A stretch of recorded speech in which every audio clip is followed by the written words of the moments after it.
you all for being here. We appreciate you all. Happy Monday. Don't forget, we are crowdfunded here. Want to support the channel? You know how to do that. So we have a lot to talk about today. Obviously, the situation with Pete Kegsbreath. I think you can boil it down to a couple of real fine points.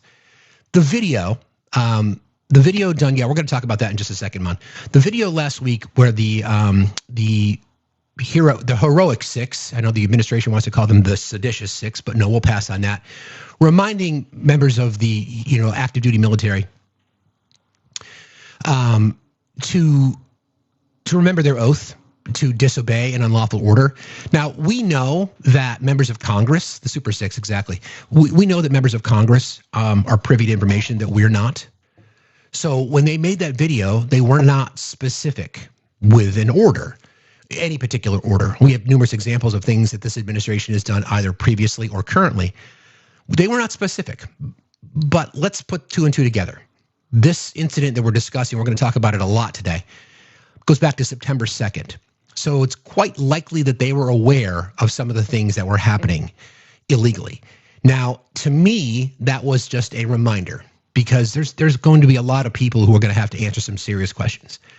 I think it's really simple. It's either a war crime or schmurder. Oh, I mean, I don't see how it could be. It's either or. It's either a war crime or it's schmurder.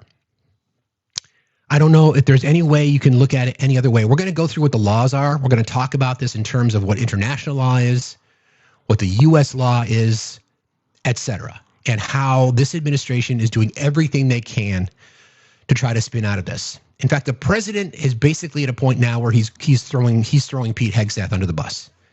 So there was, I'm going to play a series of sound for you guys from the this little presser that he did on Air Force One on his way back from wherever the hell he was. I think he was in Florida.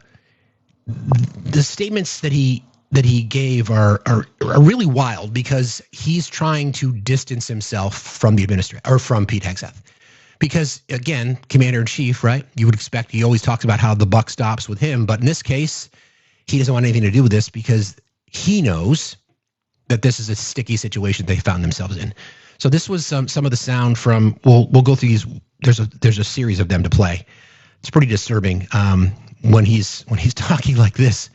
First of all, the fact that he's speaking at all, but he's asked on the plane about this circumstance. So there's a series of sound I'm going to play from this, but let's start with this one. About the strikes and the controversy around Secretary of Defense Pete Hegseth. I don't know anything about it. He said he did not say that, and I believe him 100%. You don't know if there was. You're talking about the two men? The second strike to kill the two men. No, he said he didn't do it. He said he never said. Would you be okay with that if he did? He said he didn't do it, so I'd have to make that decision. So there's the first little sort of peek inside how they're going to try to deny this. Like he said, I believe him. I believe what he said. Got nothing to do with me.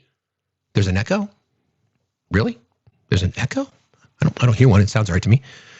I might get a new mic at this point. Just decided I might do that. Anyway, that's the first step of denial, right? Got nothing to do with me. I didn't. I believe him. I take his word for it. Okay. You take his word for it. Okay. Well, as the story goes, let's just rewind the tape a little bit. I'm gonna play a series of things today, but I want to stay on this topic for now because we're going to talk about this in terms of what the law is, right? Again, you can make up your own mind. This is why investigation is going to be required here. But more importantly, you've got Roger Wicker, who's a Republican from Rhode Island, I believe, or wherever he's from, I forget. He's a senator. He's a Republican. He's the chairperson of the Senate Armed Services Committee, and he has been the one that's saying we need to investigate this. And again, the MAGA folks out on this app are trying to justify this. All right, they're literally trying to justify this, and their argument is, and this is a typical obfuscation debate tactic. Well, are you guys saying you're okay with schmugs coming into our country? No one said that. Well, that's what you're implying. Okay, well, if that's the case, then what about pardoning the Honduran president? Well, that's different because they're doing that for intel. This is where our friends on the right sit these days because literally they have to defend everything. Where's he from? Roger's from Roger Wicker, is he from Mississippi? I don't even know. I'll find out. Anyway, the issue here, the issue here is that they are now in a position where they're going to have to defend criminality. It's either a violation of international law, U.S. law, which then would mean it would be a war crime. The song I played to start the show today, No Quarter, would mean that enemy combatants in this case should have been granted quarter because of the law. So if it's not a war crime, then it's flat out fucking schmurder. So here's the story. This is a combination. This is from the AP. There's a conservative lawyer who's chimed in on this. Former prosecutor Andrew McCarthy, who served as the assistant U.S. attorney for the Southern District of New York, recently said he has no love for the video that the senators put out. At the same time, though, suggesting that President Trump's executive power abuses and reacting to it represent a whole new level of threat. So this guy's a hardcore conservative, and he's like, I didn't like what they did. Again, as a reminder, all they did, these being the Super Six, was to remind active duty personnel of their oath. And they got criticism because they were not specific. Well, what do you think they might have been alluding to? What we witnessed. Because this goes back to September 2nd. You guys know the story of the case. I'll do the whole breakdown for you this morning. Everybody, please keep tapping and sharing. I appreciate y'all very, very much. Hang on one sec. Okay. All right. So, in an essay late Saturday night, the conservative lawyer weighed in on Hegseth's new scandal. Quote, if this happened as described, as the Post reported it, the Washington Post that is, it was at best a war crime under federal law. I say at best because, as regular readers know, I believe the attacks on these suspected drug boats without congressional authorization, under circumstances in which the boat operators posed no military threat to the United States, and given the narcotics trafficking is defined in federal law as a crime rather than a terrorist activity, much less an act of war, are lawless, and therefore that the Schmillings are not legitimate under the law or armed conflict, the attorney wrote. McCarthy goes further, suggesting that even if you buy the untenable claim that they are combatants, it is a war crime to intentionally unalive combatants who have been rendered unable to fight. It is not permitted under the laws and customs of honorable warfare to order that no quarter be given, to apply lethal force to those who surrender or who are injured, shipwrecked, or otherwise unable to fight. He continued writing, the operation led by SEAL Team 6 was directed from Fort Bragg, North Carolina by Admiral Frank M. Mitch Bradley, then the head of Joint Special Operations Command. Admiral Bradley is said to have ordered the attack against the two survivors of the first strike in order to comply with Hegseth's directive to kill all boat operators, referred to as a double tap, right? So we know from the video that has been shared, the reporting goes, people with inside information, people part of the process, a boat was attacked, they thought destroyed, video showed two people hanging on by the side of the boat, and then the double tap was to go around and take them out. Again, violation of Geneva Convention. I'm going to go through the whole exercise for you in just a moment, but two elements of the Geneva Convention, right? So this conservative lawyer, who's no fan of liberal politics, is calling out what we see. Okay. All right. While Bradley reportedly claimed the survivors were still legitimate targets because they could theoretically call other traffickers to retrieve them in their cargo, and Hegseth issued a response saying these were always meant to be deadly attacks, McCarthy isn't sold.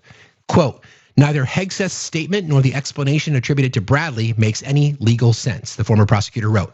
The laws of war, as they are incorporated into federal law, make lethal force unlawful if it is used under certain circumstances. Hence, it cannot be a defense to say, as Hegseth does, that one has killed because one's objective was lethal kinetic strikes. Conservative attorney George Conway shared McCarthy's essay and wrote, quote, indeed, it's a confession and admission of guilt to heinous crimes. And I kind of agree. I mean, can we be objective? Can people look at this objectively and understand what we're talking about here? How would two people hanging off the side of a boat? Thank you, Swishy Raiders. Hearts in the chat for our friends from the Swishy Raid, please. I wonder how many times a day we say hearts in the chat. We should track that. Anyway, I don't know how it can be anything other than what's been reported, which is why people are being investigated. When the Republican, chairperson of the Armed Services Committee says, we need to investigate this because this is something that needs to be investigated. If it's proven that this is exactly what happened, then what are the consequences? I think Donald Trump's statement on Air Force One coming back from Mar-a-Lago is very indicative because I think he's been informed that, hey, this is really bad. This is really bad. And I need to distance myself. I'm going to believe him. If Pete said it's okay, then Pete said it's okay, which then is cover for the assistant manager of war crimes. Well, I should say it's cover for the president, because this guy's going to get thrown under the bus, right? So I don't know how else to describe it other than what we know, right? We know what happened. He may be pardoned, but can he be pardoned? I mean, I don't even know. I mean, again, where is the International Criminal Court? The United States does not recognize the ICC. So it may just be as simple as a hearing, or just him resigning in disgrace, coming up with some I don't know, some excuse. So we'll talk about this more because I'm going to get into it a little bit more, but I'm going to take a quick detour. And I want to talk about the Tennessee special election, which is tomorrow. And the reason I want to bring it up is because Republicans know that they are in trouble. The reason we know this, well, let me give you the details first of the race. So in case you don't know, if you live in Tennessee 7th, you know what to do. Now, this is all related to what we're going to talk about today because it's about accountability and how quickly the Democrats can win back the House. So people like Pete Hegseth, people like Kristi Noem, we're gonna hear sound from her this morning as well because she's also in a lot of trouble because of her disobeying a judge's order and lying about the entire situation with the National Guard representative. And by the way, a National Guard member was gunned down in D.C. Why are the flags in D.C. not flying at half staff? We did it for Charlie Kirk, of all people, trash fucking human being that he was. We did it for him, but not for somebody who took the oath? That's weird. Funny. People show us exactly who they are. So, special election in Tennessee is tomorrow. Before I get into the data, all right, I want you guys to know how nervous the Republican Party is, okay? So Republican operatives sent out this mailer, all right? What you're looking at there, I have it pulled up here. So voter alert. This is from Republican campaigns, apparently. Your voting record is public. Your neighbors are watching and will know if you miss this critical special election. Republican Party officials will see if you don't vote. You can't afford to have that on your record. Republican voters are at stake in this special election. In addition, they put out this one as well. So it says the Republican Party, the Tennessee Republican Party HQ will see whether you have voted. We are compiling an official list of Republicans who failed to vote in the 7th Congressional District of Tennessee special election. Public records show that you have not voted. Party leadership would be very disappointed. Interesting. And then this one is the best one of them all because this one is intended to go to Democrats. And it says, please elect Afton Bain, who is a Democratic candidate. Mark your calendars and make a plan to vote on December 3rd. The special election is tomorrow, December 2nd. This is how scared they are. Election interference? Exactly. This is how scared they are. That kind of stuff. So they send out a reminder. Basically, we are watching you. If you, as a Republican, we're watching you. What does that tell you? And we're going to get into how the IRS is now sharing information with the DHS for immigration, but we don't even know how deep that goes. So that's interesting, right? So this is coming out. This is coming out from Republicans. Okay, this is what they're doing. This is what they're doing. And the reason they're doing that is because of how close this race is. So let me go back to our background. All right. This seat is going to tell us a lot. Recent poll by Emerson College and The Hill conducted between November 22nd and 2024. The 22nd and the 24th show extremely tight race. 48% support Matt Van Epps, the Republican candidate, versus 46% for Afton Bain, the Democrat. 5% undecided, 2% backing third party. So when leaners are included, the edge is 49-48. Leaners meaning not sure. According to the same poll, early voters skew heavily towards Afton Bain, 56 to 42%, while those saying they'll vote on election day lean toward Van Epps, 51 to 39. Early vote margin 14 in favor of Afton Bain, same day margin in favor of Van Epps by 12 points, suggesting that turnout timing could play a decisive role. So this election, tomorrow, Tennessee's 7th. If you are a Democrat, progressive, moderate Democrat, status quo Democrat, moderate Republican who's so fucking tired of the Trump administration, you have an opportunity tomorrow to either not show up or vote Democrat. This message in particular goes to moderate Republicans who do not like what you're seeing from the Trump administration.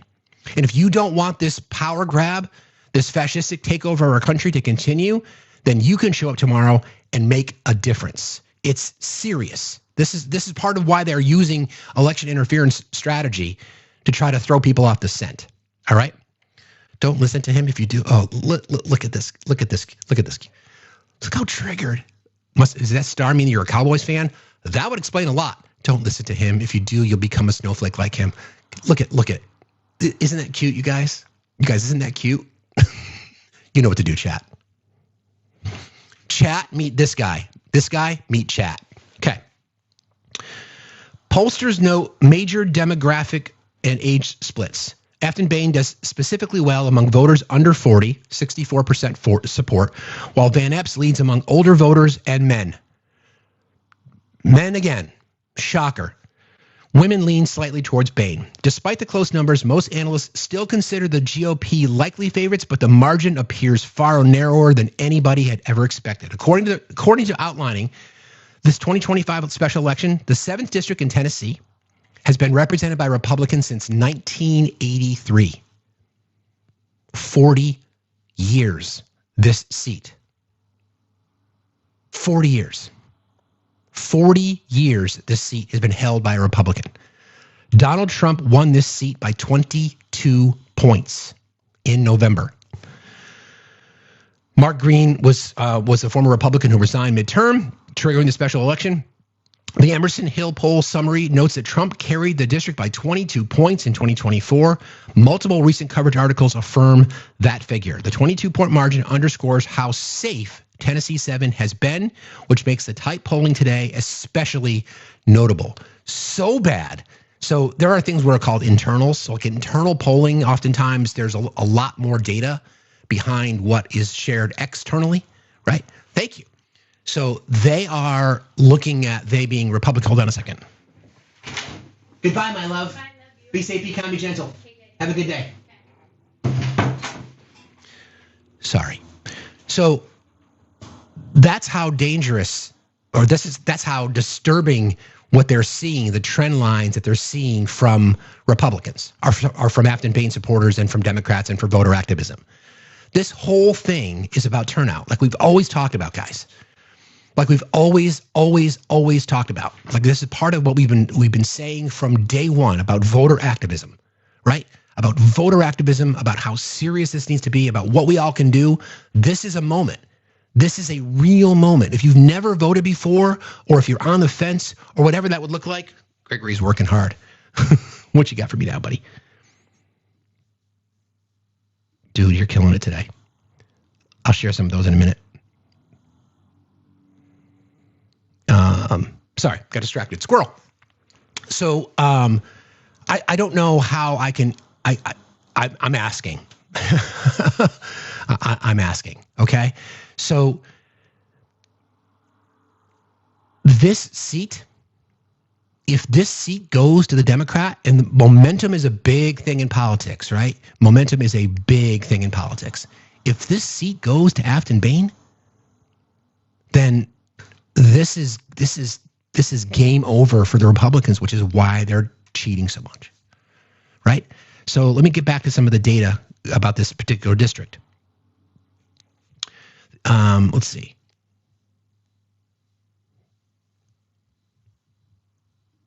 The seat became vacant in 2025 when incumbent Mark Green resigned. Historically, Tennessee 7 has been reliably Republican for decades. According to recent accounts, again, going back to 1983, the district was redrawn in 2022 in a manner that consolidated Republican-leaning suburbs and rural areas, which made this seat more securely GOP. So they've done everything they can to shore up this seat. Trump wins it by 22 points in November, and now this race is well within the margin of error. And early voting is indicative of activism. People are involved. So tomorrow is a big day. Will Republican voters show up? Turnout and timing. With early vote significantly favoring Afton Bain, and election day votes, generally speaking, will go to the Republican. That's just voter habits, right? Generally speaking, Democrats vote early. Generally speaking, Democrats vote through mail-in ballot. Although that's changed recently. So this is why the president keeps talking about we need to do one-day elections. First of all, that's just stupid. When they talk about shit like that, it's impossible. You can't have 340 million people or whatever the registered voter count is, 190, I think, roughly speaking. You can't have 190 million people voting in one day. You just can't do it. They want that to happen because they don't want people going to the polls early. Demographics may be shifting. The strong support for Bain among younger voters suggests possible generational or attitudinal change in parts of the district. Historical baseline is still GOP leaning, even if Democrats overperform, overcoming a 22-point difference. Overcoming a 22-point Trump 2024 baseline plus decades of GOP representation remains a steep climb. It's true. National attention likely to escalate. Given the competitiveness, both parties may funnel more resource, ads, and mobilization efforts into Tennessee 7, especially if control of the U.S. House depends on the outcome. And it does. According to recent reporting, early voting for the Tennessee special election ran from November the 12th to the 26th, so last week. As of close of early voting, one county in the district, Montgomery County, Tennessee, had recorded 19,111 early and absentee votes. Across the entire district, some news outlets reported nearly 50,000 people had cast votes early as of the last day of early voting. Official county-by-county tallies cited by local media show a breakdown that includes in order of highest to lowest. Like, I don't know the counties well enough, so I'm not sure what this means. We're just reporting on the data. Davidson County, Tennessee, 20,951. Montgomery County, 19,110. Williamson County, 14,777. Robertson County, 6,823, and several smaller rural counties with only a few hundred to a couple thousand ballots each. Earlier in the process, when early voting started, media described turnout as modest. For example, in a prior primary race in the district, early voting in certain counties was described as a trickle. In the broader context, in 2025 special primary for Tennessee 7, the turnout was reportedly down roughly 75% on the GOP side. People did not turn out to support this candidate. A sharp drop, especially in the strong red-leaning rural precincts, which has fueled concerns about how representative the early vote will be. Meaning that the bulk of early voting, according to the math, this is just math. This is simply math. Yes, early voting tends to favor Democrats, but is it even higher than what the polling suggests? Remember what we learned from the Virginia and New Jersey election. The polling, Davidson County's Nashville. Okay, thank you, Chris. The polling suggested that race was going to be 4 to 5 points. Mikey Sherrill and Abigail Spanberger won by double digits. The Trump era policies are not popular. They're despised. People are really starting to wake up a little bit. So we'll see, so a little bit more data. Analysts and pollsters suggest early voting skews heavily towards the Democrat, Afton Bain, while voters say they'll vote on election day. While voters saying they'll vote on election day lean toward the Republican candidate, Matt Van Epps, but not nearly as much from a margin perspective. So election day turnout is ultimately going to decide this. It's unclear how many of the early absentee ballots will translate into actual votes. Early vote tallies help show enthusiasm but don't guarantee full follow-through. Of course, we know that. Because Tennessee 7 covers 14 counties from urban, suburban, Davidson, Williamson to rural, the distribution of early votes may not mirror the final electorate. Rural counties are already showing relatively low early voter numbers compared to the urban, suburban ones. Again, just look at the math, right? Look at what we know about the habits of the habits of voters. Rural counties in general tend to favor Republicans. Urban, suburban environments tend to favor Democrats. So if mail-in voting and early voting is up and turnout so far in rural counties is down, that's just political science. That's what the data. I'm not going to make a prediction here, but these are indicators that tomorrow may be one of those days that we may remember. The fact that 50,000 early plus absentee ballots have already been cast suggest a meaningful amount of voter engagement, even in a traditionally safe district. If early voting trends hold, with Democrats more active early and Republicans waiting until election day, then turnout could give the Democratic candidate an edge, a significant edge. So here's the breakdown. Early voting window was from November the 12th to the 26th. Total early plus absentee ballots district-wide, almost 50,000 people have already voted, as was reported on the November 22nd, while early voting was still underway. A newer roundup from the Nashville scene says 84,356 people took part in early voting in the special election. That's the best current early year voting available. County level example, Montgomery County alone logged 19,111 early plus absentee ballots. So looking at roughly 84,000 early votes across the district. And we know the bulk of early votes historically go to the Democratic candidate. I don't want people to get their hopes up, but I want people to be cautiously optimistic about this is what democracy looks like, okay? So if you've not yet voted, why? Why? And the voter suppression tactics from the Republican Party, I should tell you a lot how scared they are. How scared they are by sending out like fascist warnings that the Republican Party is watching you, Republicans. Oh, and Democrats, don't worry, the election day is December 3rd. How does it compare to the 2024 general? In 2024, about 330,000 votes were cast in Tennessee 7's House race. Early votes alone this year amount to 25% of that total. Given that specials normally see way lower overall turnout than presidential year generals, having early vote already equal to a quarter of 2024's presidential year, again, pretty good indication. Early vote is high for a special and higher than special primary, depressed low energy, down from 75% on the GOP side, meaning that when there was a special election for the GOP candidate, 75% fewer participated. All these are good signs. I don't know where this is going to go, but all these are really, really good signs. Okay, let me go back to the. I want to talk about the National Guard situation first. So the Kristi Noem did the rounds, right? I'm going to play the situation, or I'm going to play the story of Kristi Noem doing the rounds with Jonathan Karl. Jonathan Karl interviewed her on ABC. And I think if she wasn't lying, she wasn't talking. She was asked questions, very pointed questions. I'll play the sound for you and I'll be right back.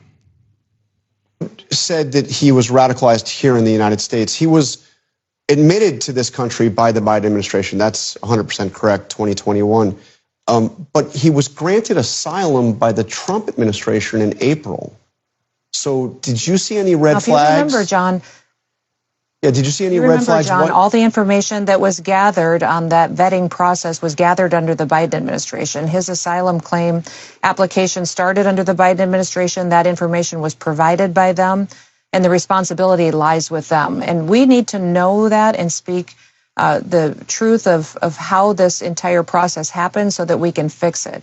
That's what President Trump has been doing and dedicated to, is that when we look at people who deserve asylum, they have to be thoroughly vetted. They weren't under the last administration. That has completely changed under President Trump. But again, he was granted asylum in April, so President Trump had already been in office for several months. You had been in office. Are you saying there was no vetting done by the Trump administration? You were simply relying on what had been done under the Biden administration? You did no vetting before granting him asylum?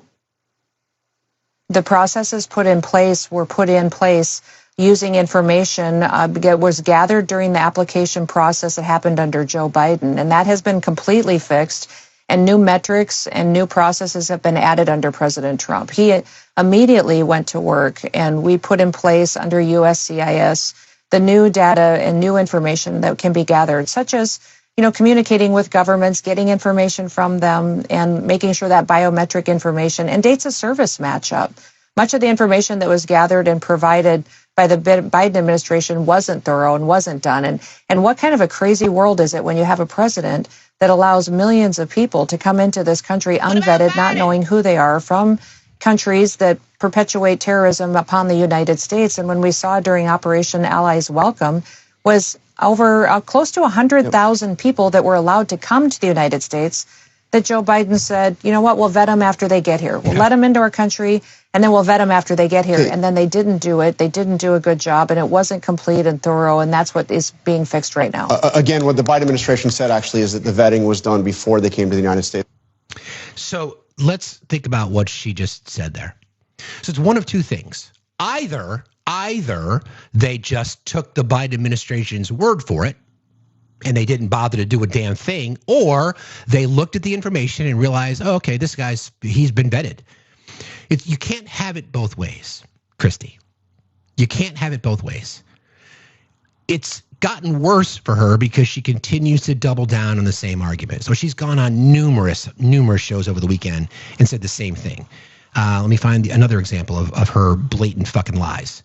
It's the same story that she's trying to tell. So then she appeared with Kristen Welker. This is what spin looks like. You try to go out, you try to deflect from the obvious, okay? You try to deflect from the obvious. So she's asked the same question by Kristen Welker. Jonathan Karl is one of the few that really pushes back. Press them. This is why people don't like the mainstream media, is because they don't push back enough. The next question, wait, his asylum claim was approved in April of this year under the Trump administration. So did you not vet? Don't forget, one of the early executive orders that the president offered was extreme vetting. Okay, that was one of the first ones. So did they just not do that at all? Or do they look at this guy and say, there's nothing to see here? And we're going to talk a little bit more about this from a person who's been, who during the Biden administration and in other administrations has been part of a vetting process for people, asylees, okay? So here she is again, doing the rounds.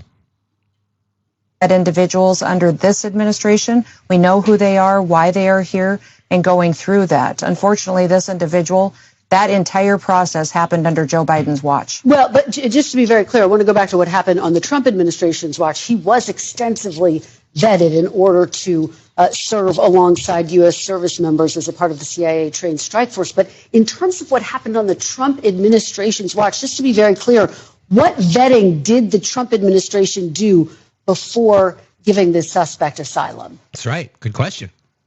The vetting process, Kristen, happens when the person comes into the country. And Joe Biden completely did not vet any of these individuals, did not vet this individual, waited until he got into the United States. And then that application for asylum was opened under the Joe Biden administration when he was the president in the White House. And let's be very clear about something. This person was working allegedly with the CIA. And that vetting was done as he became an operative, a translator, whatever else it might be. That person was vetted during the first Trump administration to become part of the working team on the ground, so to speak, in support of the U.S. military occupation in Afghanistan. Let's be very, very clear where the timeline sits. That's what happened initially. So not only were they vetted initially, what am I lying about, Milo? Okay, Milo, whatever. Not only were they vetted initially by the Trump administration, okay?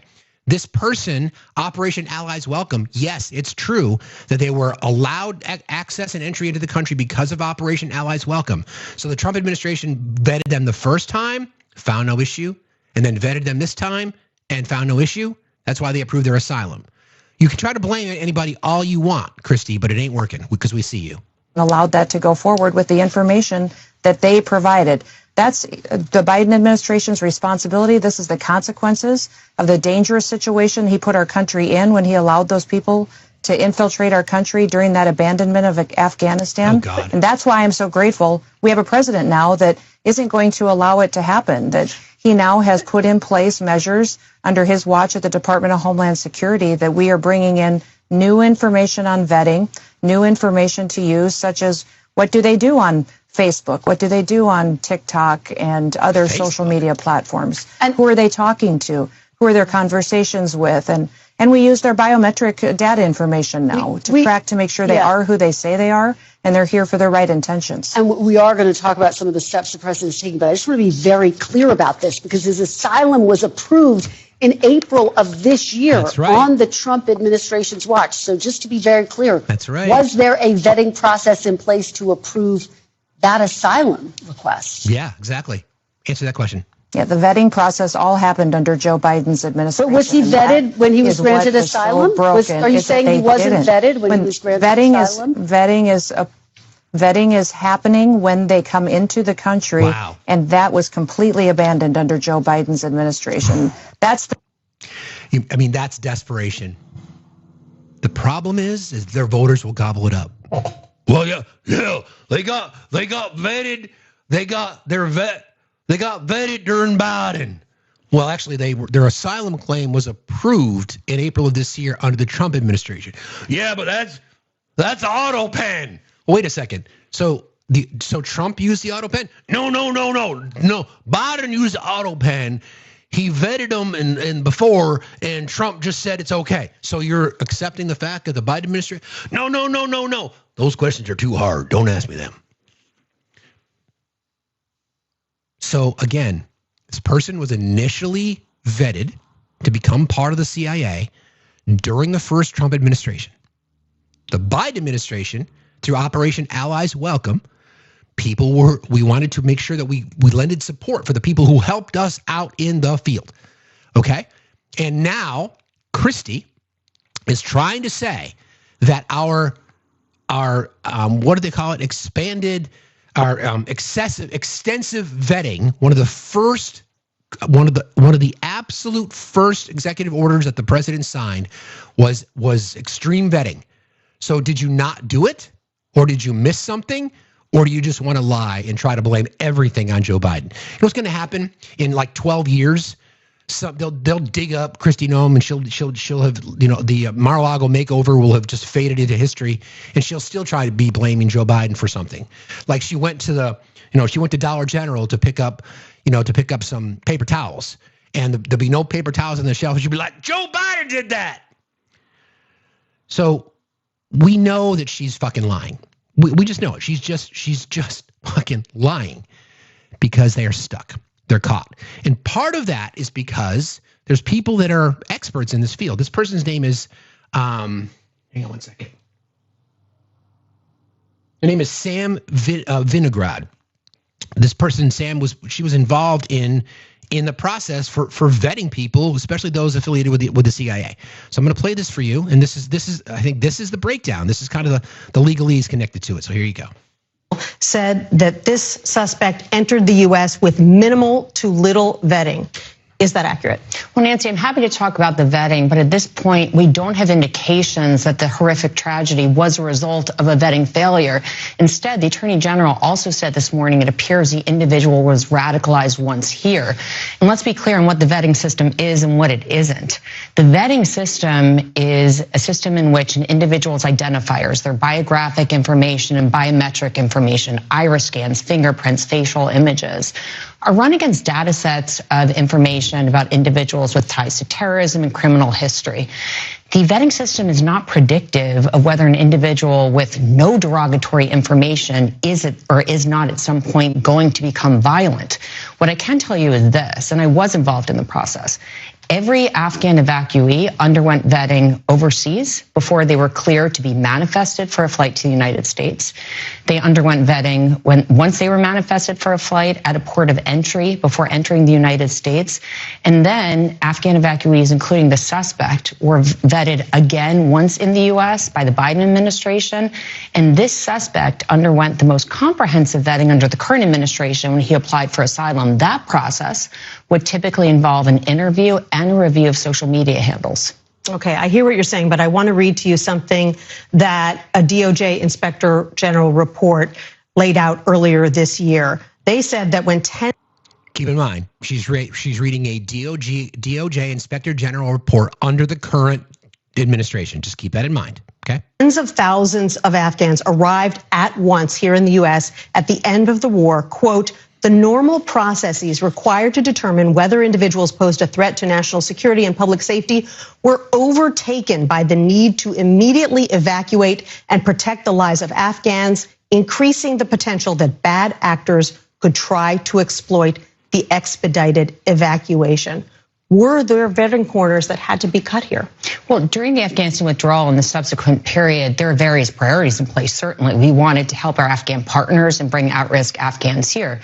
But protecting national security and public safety was the foremost priority. And that's why a process was designed that vetted individuals overseas, but it was never intended to be a one and done. It was a multi-stage process with various US government agencies. Afghan evacuees were vetted overseas, biographic and biometric vetting. And then there were other stages of vetting that occurred once individuals were here. So we have to put this vetting process in context. So hold on a second. What more do you need to know? Right? I mean, let's do what we always do around here.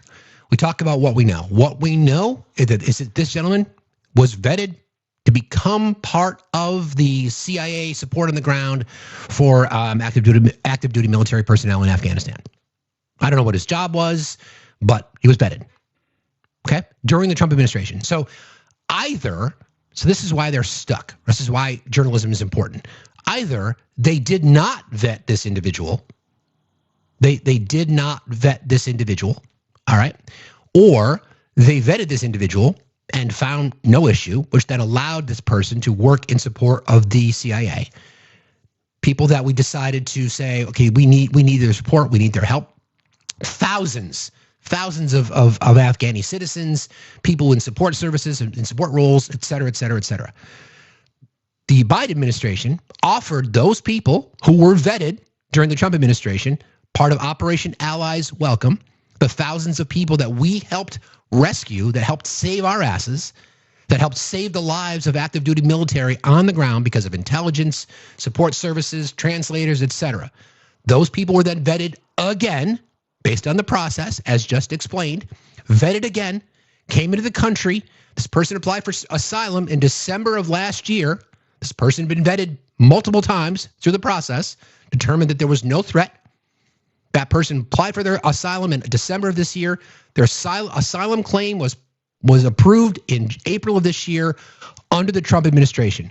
So why the fuck are we blaming Biden? Oh, I know, because you motherfuckers are incompetent and corrupt douchebags. Period. I think it's time for our daily. Pete Hegseth, Kristi Noem, Pam Bondi, Kash Patel, Donald Trump, J.D. Vance, Stephen Miller, and anybody connected with this fascist empire. I'm Steve. Facts. Go live every Monday through Friday, 8 a.m. till noon Eastern time. Fuck you. Thanks. You have a day. Hey, go buy some merch. You guys might like some. Like I Dissent. Cool. Check it out. Anywho, those are the facts. Those are the facts. It's indisputable. We can't move away from it. And notice they would not answer the question. Okay? So Kristi Noem is in a lot of trouble in my estimation because not only is she lying there, although lies don't matter, but she also violated the law when it came to those deportation flights. I've got some sound for you here on that issue. Everybody keep tapping and sharing, please. Tapping is clapping, liking is loving, sharing is caring. Hang on one second. I think I've got it right here. Sorry. And then we're going to play some of the sound from the president from that Mar-a-Lago, the return flight from Mar-a-Lago. Somewhere I've got it. Apologies. I'll get it for you. Because she not only did she disobey a judge's order, she did it 10 toes down. Where is that sound? Everybody keep tapping. And then we're going to talk about, like I always tell you guys, follow the money. Yeah, we've got a pretty good example of follow the money. The entire Russia-Ukraine deal is built on money. Opportunity for people to enrich themselves. Shocker. Shocker. Is this it?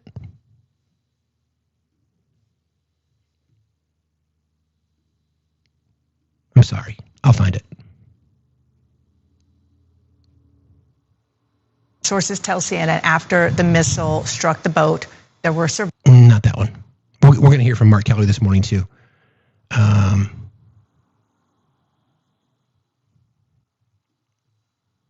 on. I got it. I've got a lot to go through and my computer's not cooperating this morning.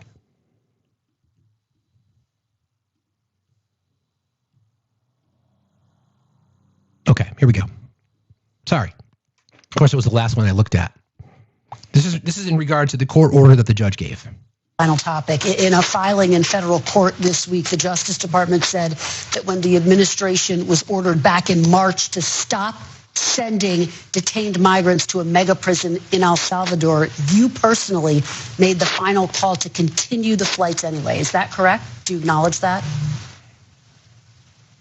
We have court filings going on and decisions that are going forward. I'll let them continue to play through that process. But did you make that call? I'm proud of President Trump and his leadership and the decisions that we have made. And the decisions that are made on deportations, where flights go and when they go, are my decision at the Department of Homeland Security. And we will continue to do the right thing and ensure that dangerous criminals are removed. So that you're saying that it was your decision. It sounds like the judge wanted to ensure that people were given due process. He said very clearly, quote, any plane containing these folks that is going to take off or is in the air needs to be returned to the United States. But those people need to be returned to the United States. However that's accomplished, I leave to you. But this is something that you need to make sure is complied with immediately. Did you defy the court's order, Madam Secretary? Yes, you did. No, Kristen, and that's one of the things that we continue to face across this country is activist judges who are using radical.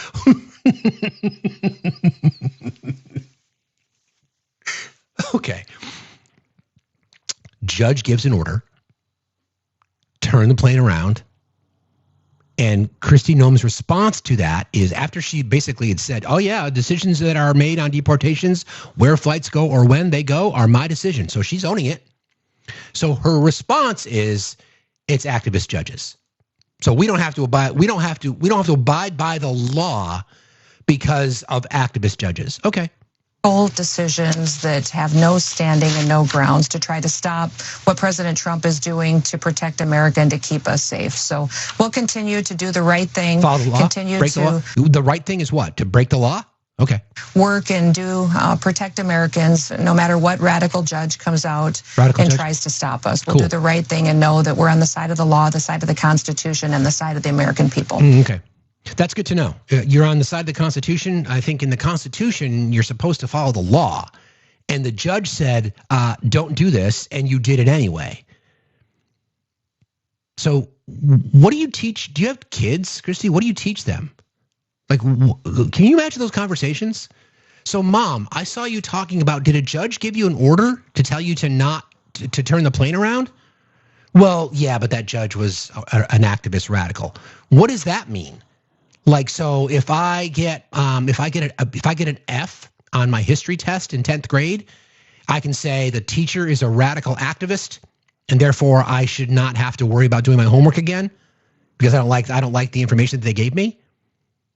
I mean, what is that? Like, probably a decent analogy. I don't have to do my homework because I'm being targeted by radical teachers. Like, really? That's your answer? Okay, cool. It's good to know. I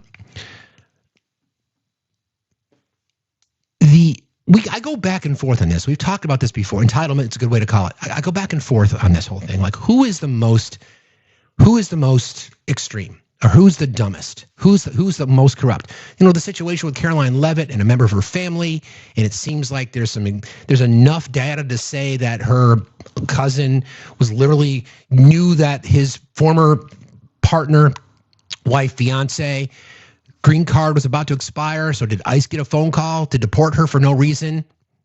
Caroline Leavitt. Then we get RFK Jr., right? And we get Pete, we get Kash Patel, we get Pam Bondi, we get Kristi Noem. Every single one of them just violate the law indiscriminately. And of course, our friends on the right don't give a fuck. Stephen Miller, of course, it's always Stephen Miller, but his wife, we're gonna play some sound from her going on the network news shows, just fucking lying every single day. So, I mean, the whole situation here to me is just an example of the things that we've been talking about for years, right? The calls always come from inside the house. Accusations are always confessions. And it's true. You cannot claim to you cannot claim to say, we are defending our nation from narco states and schmug traffickers, and indiscriminately breaking the law either through war crimes or schmurder, right? And at the same time, be pardoning an actual narco terrorist. And what our friends on the right would like to say, oh, they're just using that to get intelligence.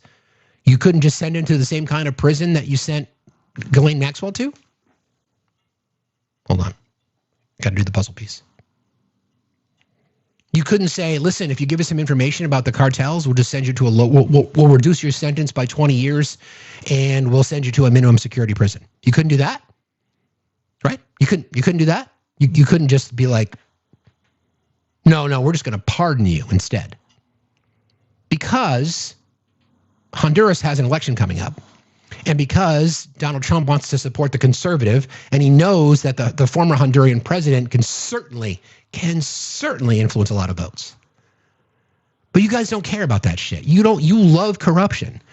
MAGA is anti-American, anti-constitution, anti-military, anti-rule of law, anti-human rights, pro-corruption, pro-crime, pro-criminal, et cetera, et cetera, et cetera. And as we learned over the weekend, MAGA is also afraid of words like mother and father. That's true. If you know, you know. Anti-common sense, exactly. You can't ever stand 10 toes down on your bullshit again.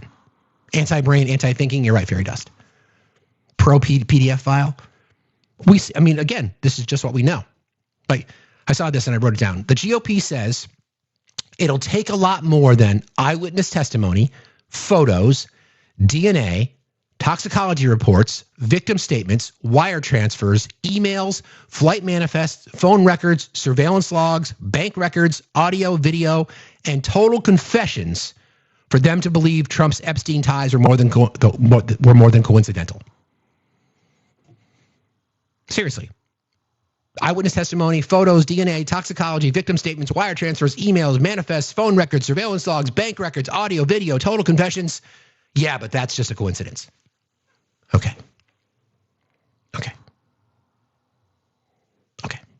Nothing to see here. Nothing to see here. Conservative hippie. I sent you an invite. I'm curious because you said, why didn't Democrats release them? If you're asking a question, then let's discuss it. Instead of living in the chat, just making assumptions. Why did the Trump administration not vet this guy properly in DC? See how that works? And then I will always follow up with the information, but you don't want that, do you? You want to live in this world of denial.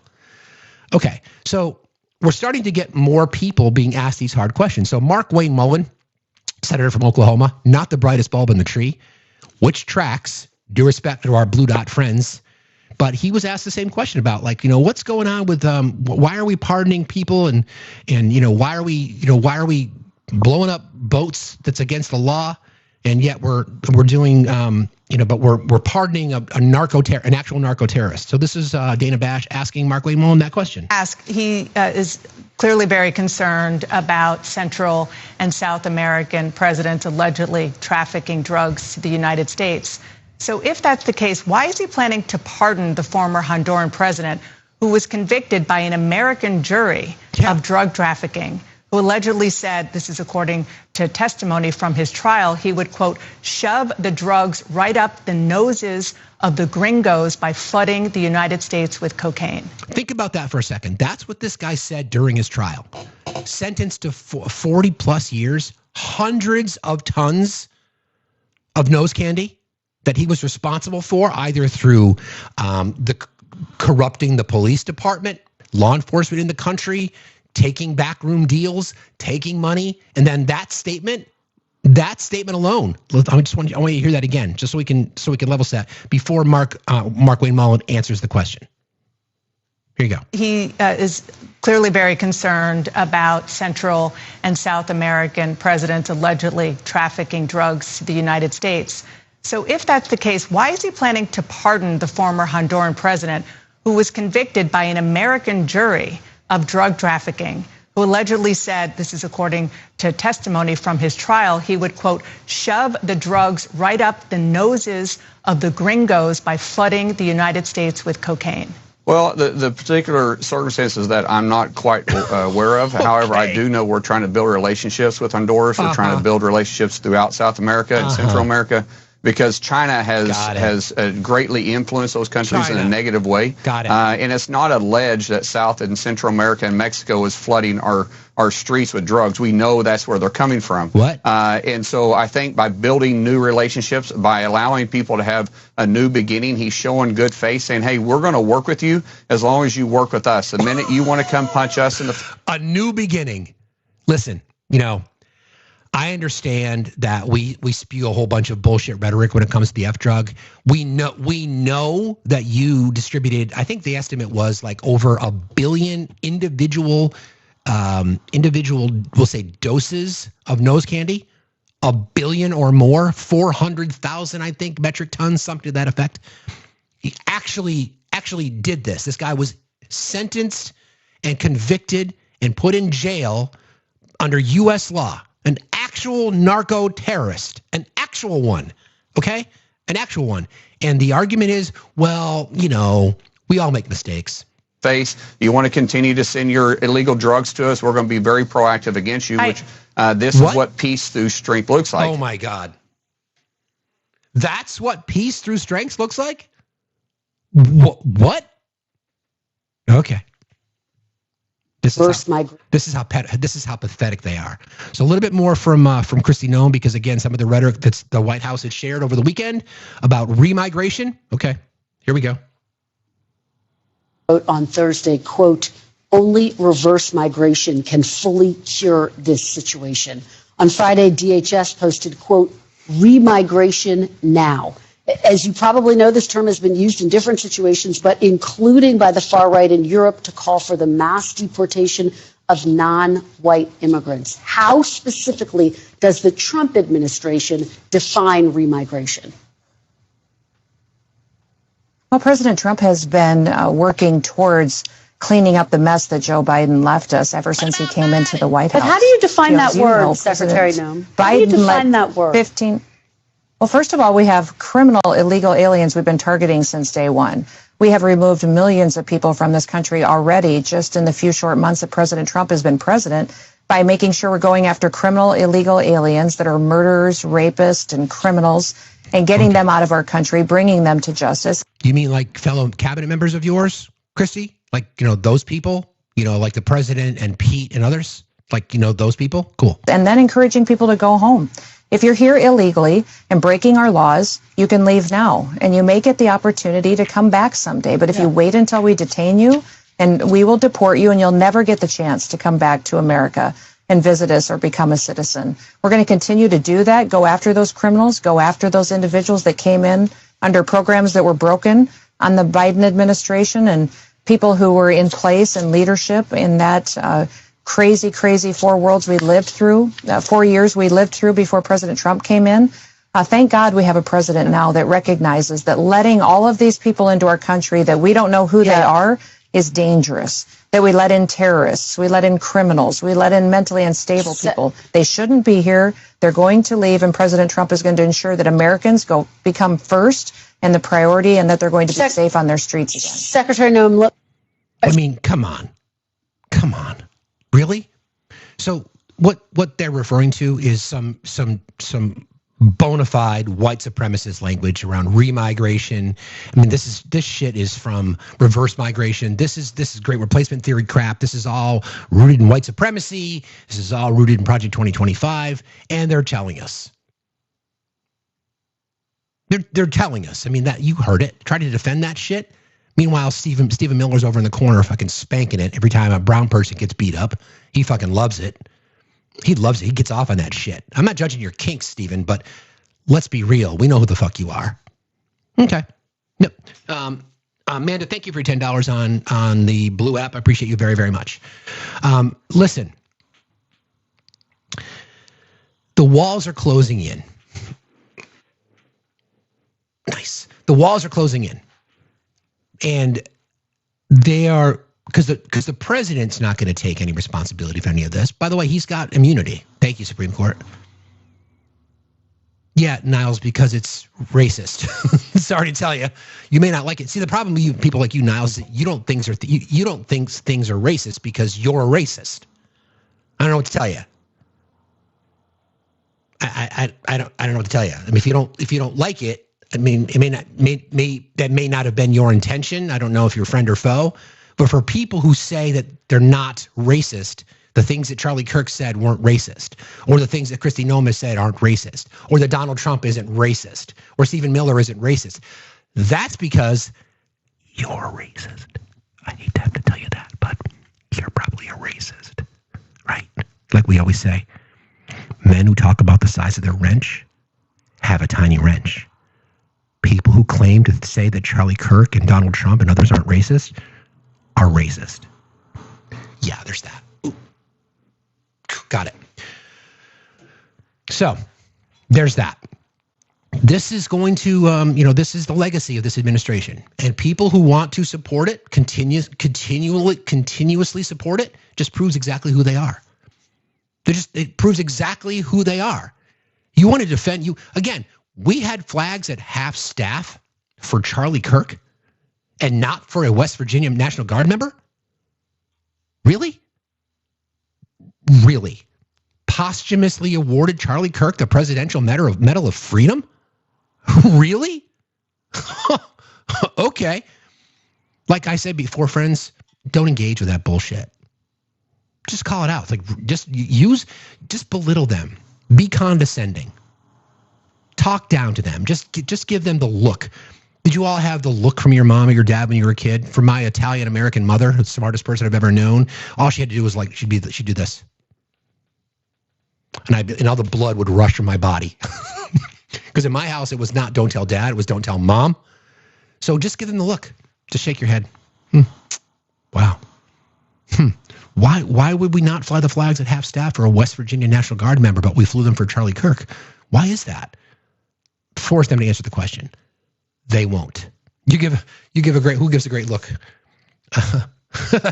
My floofy girl, you give a great look. Yeah, I don't have the look only because it scarred me when I was a kid. So I don't do the look to my kids. I'll just be like, wow. I believe in public embarrassment. That always worked. That was effective for me as a parent when I was a kid. Look at everybody staring at you. Sounds awful. I shouldn't say that out loud. Anyway. That's where we sit with this whole debate regarding, the levels of racism that we see on full display from this administration every single day. It continued on the infamous plane ride that the president was part of. And we're gonna spend a lot of time on Pete in just a minute. So this is some of his horrible statements he made about Ilhan Omar and others, and this is the President of the United States, ladies and gentlemen. Talking about like Somalia, where you have a congressman goes around telling everybody about our Constitution, and yet she supposedly came into our country by marrying her brother. Which is not true. That story's been debunked numerous fucking times. Well, if that's true, she should be a congressman, and we should throw her the hell out of our country. Do you stand by that claim of calling Tim Walz retarded? Yeah, I think there's something wrong with it. Absolutely, sure. You don't think that? You have a problem with it? Lovely. Anybody that would allow those people into a state and pay billions of dollars out to Somalia. Yeah, there's something wrong with Walz. Nice, right? Totally. Totally. That's completely acceptable behavior from the president of the United States. And once again, friends, once again, people who support him are fine with that. People who support him are fine with using the R slur. People are fine. People who support him are fine with his racism and his transphobia and his sexism and his misogyny. They're fine with that. That's who they are. Okay? So we discussed the horrible statement he made about Tim Walz, referred to him as the R slur, right? Well, karma shows up a little bit because there's an Indiana state senator says that he will vote no on any redistricting push after Trump used that slur. Senator Michael Bohacek, who has a daughter with Down syndrome, said, quote, "This is not the first time our president has used these insulting and derogatory references." Said he wouldn't support an effort in his state to redraw congressional district lines that favor Republicans after Trump used that slur for those with intellectual disabilities to describe Democratic Minnesota Governor Tim Walz. Quote, "This is not the first time our president has used insulting and derogatory references, and his choices of words have consequences. I will be voting no on redistricting. Perhaps he can use the next 10 months to convince voters that his policies and behavior deserve a congressional majority." Boom. You need more people like that. Why did it take so long? His name is Michael Bohacek, Senator Michael Bohacek from Indiana. Why do you think we're starting to see reporting that as many as 50 people, Republicans in the House, may consider resigning? Why do you think that is? People have to start to understand a few things. If Republicans in the House want to have a political future, they can no longer be connected to Donald Trump. Troy Niels announced he's no longer going to seek re-election. He's fucking hardcore MAGA. Mother hen, good point. I'm not going to give him credit. I'm just saying this guy's horrible. He's been supporting Republican agendas, but finally something hit personally to him. He called it out because his daughter. It didn't matter the things that Donald Trump has said in the past when he referenced disabled people or taking funding away for cutting the education department so we lose funding to support kids with special needs. That was okay. He still supported that, but because now he felt like his own child was insulted, which his own child was insulted, now he's finally taking a stand. Don't call these people heroes. Don't call them heroes. Much like MTG. Don't call her a fucking hero. She's a despicably slimy, fucking opportunistic piece of shit. That's what she is. Don't give her credit. I'm not going to play sound from MTG anymore. I've made that decision. I'm going to read a letter that Alyssa Milano wrote, though, because I think it's great. You guys will love it. But actions have consequences, right? So if you want to have a career as a Republican elected official, you've got that R that's next to your name, R Republican, that red. Everybody sees that as a connection to Donald Trump. Are you going to come out and stand against it? Are you so afraid of the Trump political machine that you're just going to give up your entire career? Exactly. Why did it take so damn long? Why did it take so long? Okay? You can't continue to think of yourself as doing anything for the American working class and the middle class and the impoverished and marginalized communities, et cetera, if you're not going to call that shit out. When asked the question, do you still stand by what you said? What did he say? Absolutely. I think there's something wrong with him. Doubling down on an R slur. The president of the United States and our friends on the right don't give a fuck because they're scumbag, despicable human beings. Full stop. But nothing to see here. Nothing to see. Good morning, Rant Man. How are you? Oh, it's good to see you. I had an account pre-election, post-election, and then I got off because I just couldn't take it. And I had to start a new account, so I see you on, and I just wanted to chime in really quick since that image totally encapsulates the hillbilly, unhinged sociopath known as Little Petey. It's 5 o'clock somewhere. I don't think anything's going to happen, to be honest, because the commander in grief is the head of this lunatic fringe, and he will not do anything to hold any of these people accountable. So that's just my take. That's fair. I think I think Hegseth may be forced to resign because Trump has made it very clear that this decision was his and his alone, meaning that Trump's already distanced himself, saying, look, I'm not involved. I didn't give the order. So I wouldn't be surprised if you see a resignation. I would not be surprised. Yeah, and I think like you just stated, Trump distancing himself from people and throwing people under the bus. I mean, go down the line. Alan Weisselberg, his CEO of Trump Organization, that cooperated with the feds. Michael Cohen. Go down the list. This is his MO, and he couldn't even answer a question about what the Constitution said about due process and deferred it to Bondi or Kristi Noem, who equally, Noem doesn't know anything about anything. So yeah, I think you're right. He might get thrown under the bus, but in terms of accountability with war crimes, that won't happen unless there's something with the Democrats. If we win the midterms or, get back some power in Congress, maybe we could hold him accountable in the future. I don't know. Yeah, I mean, in the future, I mean, I think there's no, I'm not sure what the statute of limitations is, but just because it doesn't happen tomorrow doesn't mean it can't happen. But thanks for jumping in today, Ray, man. I appreciate it. Take care, man. Have a good one. Be safe. You too. Be safe out there. Have a good one. Where is the disconnect? There it is. Okay. All right. One of the settings has changed in TikTok. That's going to make me nervous. Shit. Might have to do something different. That means, oh, crap. Okay. I can't see if anybody's in the box. Okay. It's hard to say.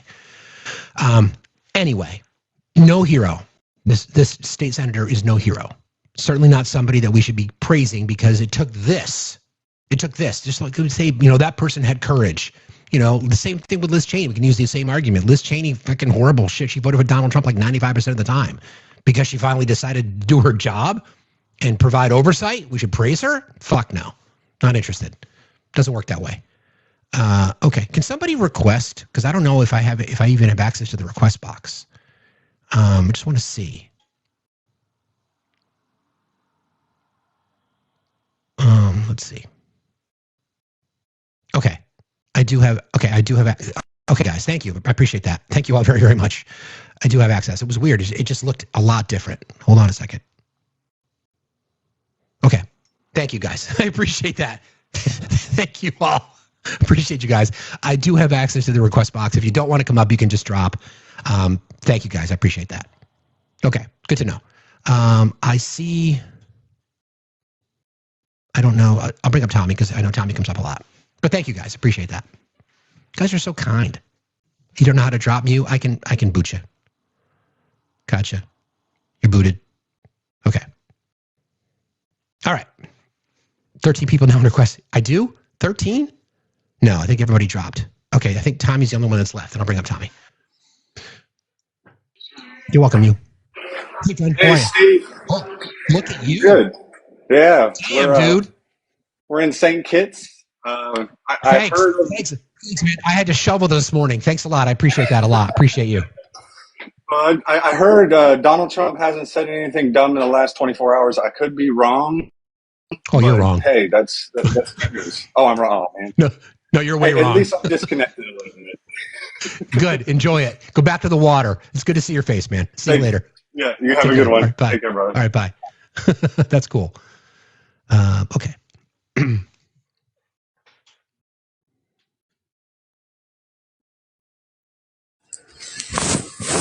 Luz, good morning. How are you today? Hello? Luz? Or not? Okay. Progressive in Your Pocket. By the way, Progressive in Your Pocket t-shirts available in the merch store. Go check it out. Let me just double check over here for something. Okay.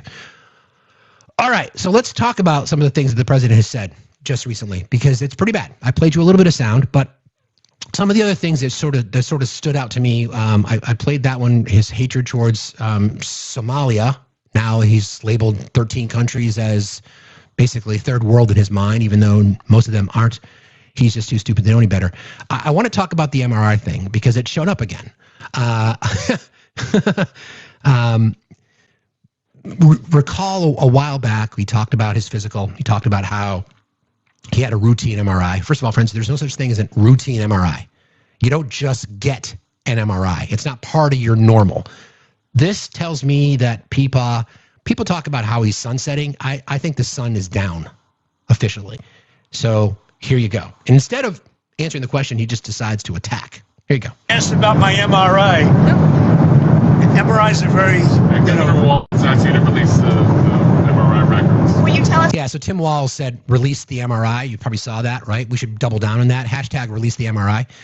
So he's now going to decide to attack Tim Walz, which, of course, is what you do when you're a piece of shit. You can't answer questions, so you attack somebody else. my MRI. MRIs are very, Governor Walz asked you to release the MRI records. Will you tell us what it was Governor for? Walz, you mean the incompetent Governor Walz? So if they want to release it, it's okay with me to release it. It's perfect. What were they It's like looking my for? phone call. Okay. My MRI was perfect. Like my phone call. The phone call that you got impeached for, Grandpa, right? The phone call you got impeached for is perfect. Just like my MRI, perfect. Cool. Where I got impeached. It's absolutely perfect. So if you want to hear about it or if you want to release it, do you want to have it released? Yes, News Nation? Failing News Nation? Oh, sure, we're not failing. News Nation is doing lousy, by the way. Let's just attack the media because they asked a question about the MRI. Cool. But if you want to have it released, I'll release it. Please, can you tell us what they were looking at? For what? Ask the question. Can you tell us what they were looking at? What, releasing? No. What part of your body was the MRI looking I at? have no idea. It was I have no idea. just an MRI. What part of the body? It wasn't the brain because I took a cognitive test and I aced it. I got a perfect mark, which you would be incapable of doing. Goodbye, everybody. You too. Thank you, Mr. President. What the fuck was that? Which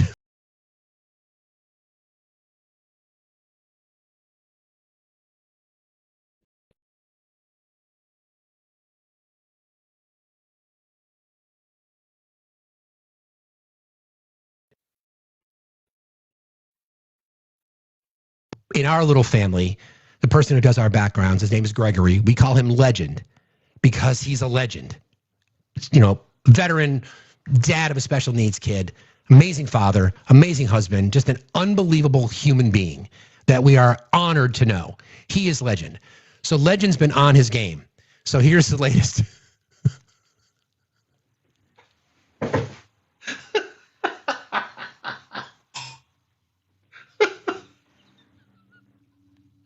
Oh my God.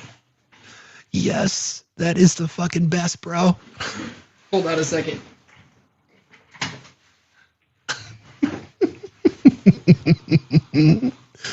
Yep. So I want you to hear that sound again, just because I am not going to diagnose, but they talk about agitation. They talk about, verbal, attacking people verbally as an indicator for some cognitive decline. Okay. So can you post that? Yeah. Can we post it in the Discord? Yes, we will. We'll post that in the Discord. Okay. So here's the sound again. They asked about my MRI. MRIs are very, Governor Walz asked you to release the MRI records. Will you tell us what it was Governor for? Walz, you mean the incompetent Governor Walz? So if they want to release it, it's okay with me to release it.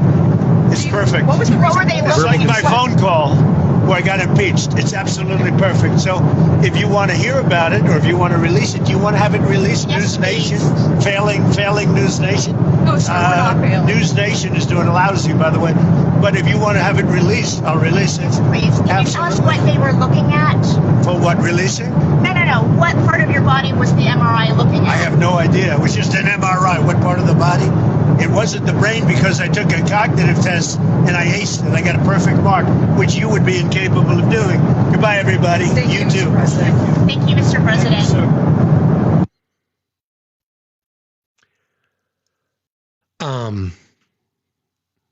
if your brain is inside the MRI tube, then your brain is being examined.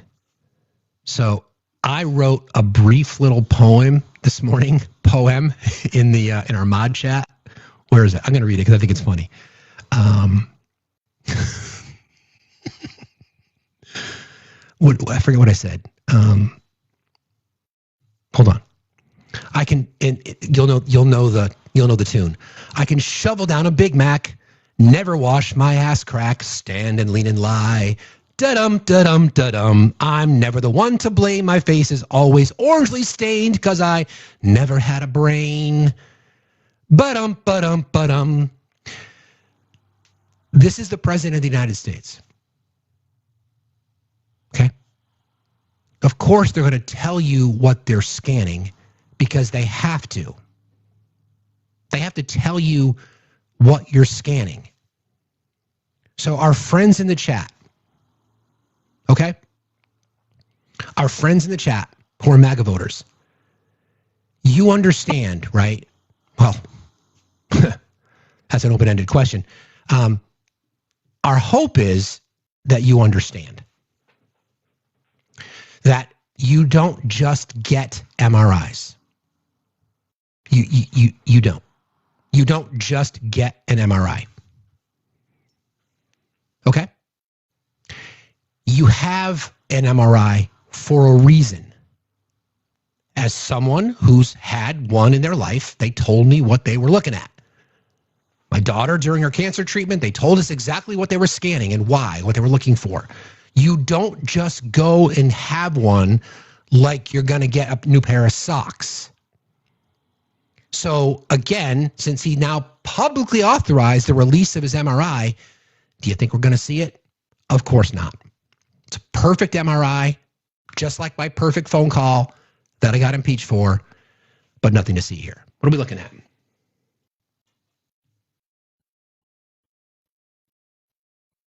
Oh, hold on.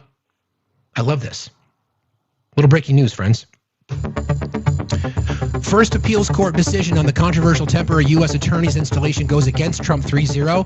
Third Circuit rejects his bid to make Trump lawyer Alina Habba acting U.S. attorney. So another defeat at the hands of the judicial system. The judicial branch has been really doing some good work. So that's cool. Nice. Another win. It just shows that even like Trump appointed judges, even people who are out there saying, we understand that, you have a right to try to appoint somebody, but you're violating the law, which is why the Comey case, the case against Letitia James, those cases are going to be thrown out again because they were dismissed initially because of the wrong appointment, but more and more. So again, President Trump said Sunday that he would release the results of his MRI test that he received in October. If you want to have it released, I'll release it. The president said during an exchange with reporters as he traveled back to Washington from Florida. He said the results of the MRI were perfect. The White House has so far declined to detail why Trump had an MRI during his physical last month or on what part of his body. Press Secretary Caroline Leavitt has said that the president received advanced imaging, why, at Walter Reed National Military Medical Center as part of his routine physical examination. And the results showed Trump remains in exceptional physical health. Again, not routine. Trump added on Sunday that he had no idea on what part of his body he got the MRI. It was just an MRI, he said. What part of the body? It wasn't the brain because I took... It wasn't the brain because I took a cognitive test and I aced it. Yeah, there's that. Lovely. Lovely. Anich, is it? Yes. How are you today? Very good. My actual name is Angela. I've never done anything like this, so I apologize if I don't articulate myself correctly. Oh, you're good. I really appreciate what you do. I love watching you, especially on my commute or listening to you on my commute in the morning. Thank you. I have an opinion that I can't necessarily share with any like friends or family because we don't discuss these types of things. I first of all, FDT. I just want to make that very clear. Fair. I don't believe the man has any serious health issues. I don't believe what we're seeing are signs of dementia or anything. Aging, natural aging, what happens? Yes, of course. But I think he's just a fucking liar that lies. He's dumb. Smart in some ways, like a narcissist is smart, and it makes moves like that. But I genuinely think he is a liar. He is a perpetual liar, and he is dumb as fuck. And I apologize for the cursing. You don't have to. No, we swear here. Swearing is a sign of intelligence. So I'm glad you fucking swore. It's fine to fucking swear here. No fucking problem. I hear what you're saying. Yeah, he is dumb and he's a narcissist, but I do think that there's some obvious signs. Like, again, why would you get an MRI, right? Well, I understand that thought process, sure. And I'm not like 10 toes down, I'll die on this hill. He doesn't have a health issue.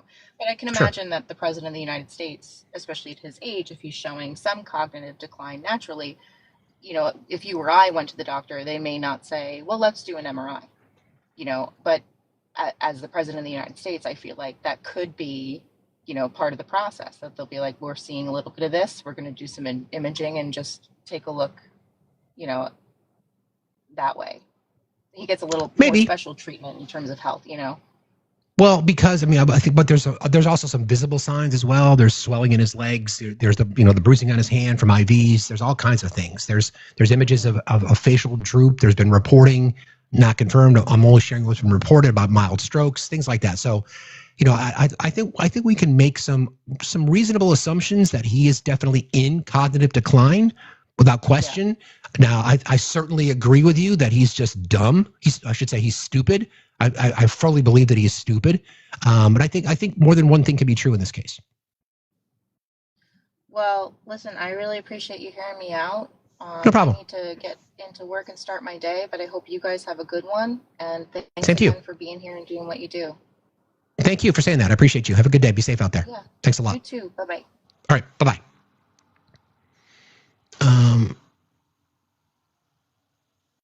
Here's my homie. Good morning. Hello, friend. We spent some time together this weekend. That's for sure. Yeah, right. Yeah. How are you? I'm good. I woke up to unprompted child support this morning, so I didn't have to tell a man to do something he was supposed to do this morning. So that was nice. Maybe today will be better. On what the last guest was saying, I think both things could be partially true. Like that's probably happening, and then it's made worse by the fact that he is a liar and a narcissist and all those things. But have you seen? Here's what I think. They tend to knock out wild animals when they give them MRIs. So I'm just thinking they just knocked him out and put him in the machine, belly down, head first. Have you seen those images? I need to send them to you. There's the images of wild animals that they've put in MRI machines, and they're hilarious. But they have to just knock them out. So maybe they just. And that's why he doesn't know. This is the actual. Well, this is the actual picture of inside Trump's. Well, there you go. This is it. Yeah, I'm just thinking they were like, you know what? Remember last week when we put that big gorilla or that lion? They're like, let's just do that to him. Let's just knock him out. Yeah. Stick his big fat head in there. But yeah. Maybe, but I think you're right. I think I've sort of always thought this, like two things can be true. I do think he's in obvious cognitive decline, and for whatever reason, he's old, right? He's the oldest person ever to be inaugurated. There's no doubt about that. And he's a total narcissist, fucknut. Yeah. Who's just a liar. All he does is lie.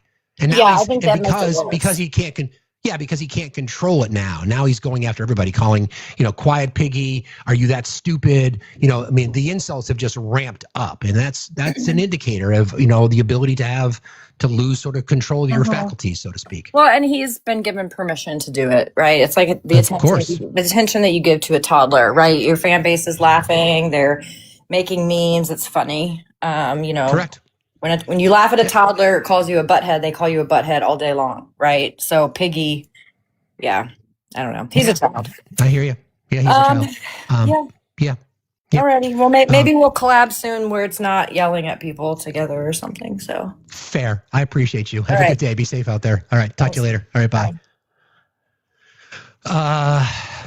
Yeah, I mean, I'm not defending him in any way. He's a horrible human being. I just think there are things that, as we age, right, you lose sort of control. And they talk about some of the things that are connected to whether it be early stage Alzheimer's or dementia or just cognitive decline in general. And he's showing a lot of those signs. So we are not going to diagnose like our friends on the right have done for years. We will just say that, listen, here's the deal. This is what we see, and we'll talk about it. Plain and simple. It's not shouldn't be that. Hello, Jen. How are you?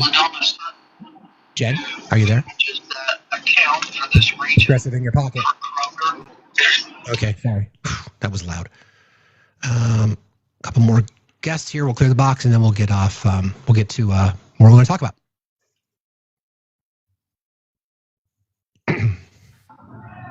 Jamie, how are you today? Hello? Jamie? Hi. Hi.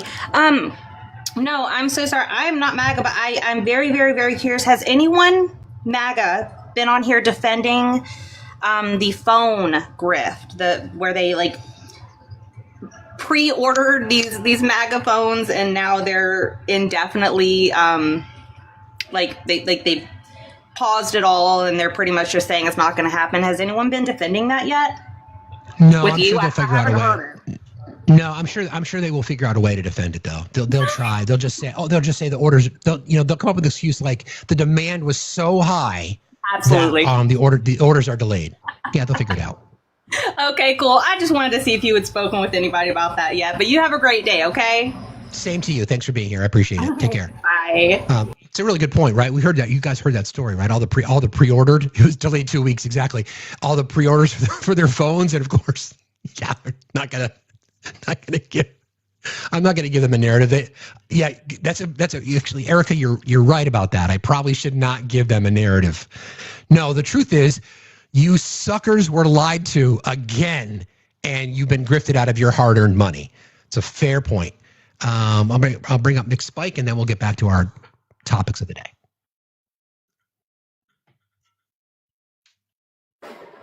Good morning, Nick Spike. How are you today? Hello? Hello? Sorry. Okay. A couple more things that I wanted to play for you guys. I think I covered that one.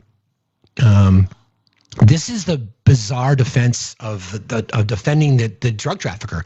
Just listen to this answer. As we were just discussing the cognitive ability of our president, he's asked about, tell us about the guy you just pardoned. It's so clear how you want to keep drugs out of the U.S. Can you explain more about why you can pardon a notorious drug trafficker? Well, I don't know who you're talking about. Which Juan Hernandez. Well, I was told, I was asked by Honduras, many of the people of Honduras, they said it was a Biden setup. Not only Biden, but Biden didn't do it a lot, but it was the people that surround the Resolute desk, surround Biden when he was there, which was about a third of the time. And the people of Honduras really thought he was set up. It was a terrible thing. He was the president of the country. And they basically said he was a drug dealer because he was the president of the country. And they said it was a Biden administration setup. And I looked at the facts and I agreed with them. What evidence did you share that he was set up and he wasn't? When you take a look, I mean, they could say that you take any country you want. If somebody sells drugs in that country, that doesn't mean you arrest the president and put him in jail for the rest of his life. That includes this country, okay? To be honest, I mean, if somebody does something wrong, you put the president of the country in jail. They said it was a Biden setup. It was a Biden administration setup. And you have a big race going on this week, next week. I think it's going to be a very important race. It'll be interesting to see Honduras. That's what you're talking about, right? Correct, yes. What? I know it's hard to hear. The audio's not great. What though? What? He basically said, so it's law and order unless your allies are drug traffickers. When asked why he pardoned a convicted drug trafficker, former Honduran President Juan Orlando Hernandez, Trump dodged the question, then claimed it was a Biden setup, no facts, no evidence, just another reckless conspiracy to protect a corrupt strongman. They said, right?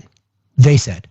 Again, this is the question that we have to be asking our friends on the right, okay? This is the question. if you truly care about the war on schmucks, if you truly care, if you are justifying what happened in the Caribbean, we're going to talk about that in just a minute. If you're justifying war crimes, right? If you're justifying that, I'm going to go back to our topic of the day. If you're justifying this, right, then how then can you possibly support pardoning an actual narco-terrorist? This guy, here's his criminal history. He was convicted in March of 2024 by a U.S. federal court on trafficking and weapons charges, specifically conspiring to import schmocaine into the United States, and was sentenced to 45 years in prison. Prosecutors accused Hernandez of running what they describe as a narco state. Again, you hear it from Pete Hegseth, you hear it from Kristi Noem, you hear it from Marco Rubio. They talk about these narco states.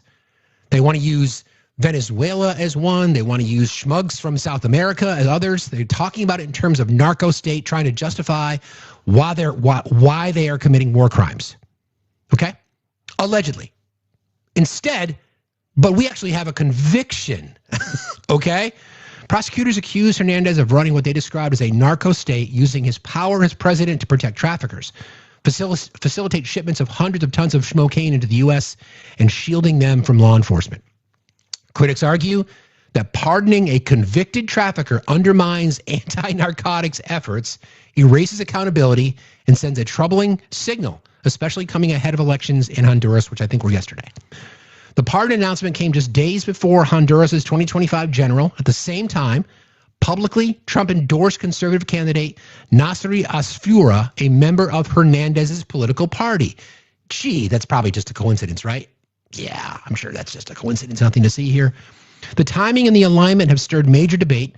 Supporters of the pardon claim Hernandez was treated unfairly. Opponents see this. Jesus Christ. The timing and alignment have stirred major debate. Supporters of the pardon claim Hernandez was treated unfairly. What? What? I'm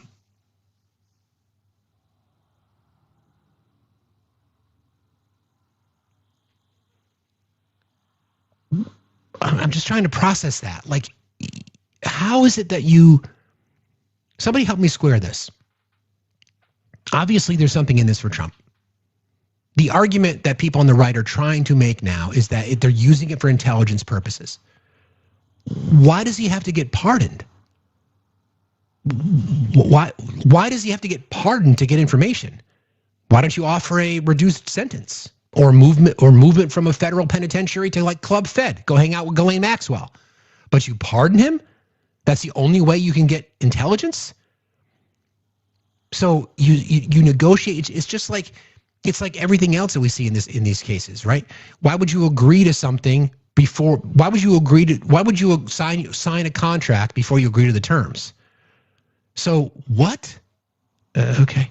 The timing and the alignment have stirred major debate. Supporters of the pardon claim Hernandez was treated unfairly.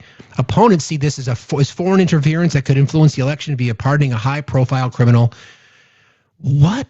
Prosecutors, he facilitated shipments of hundreds of tons.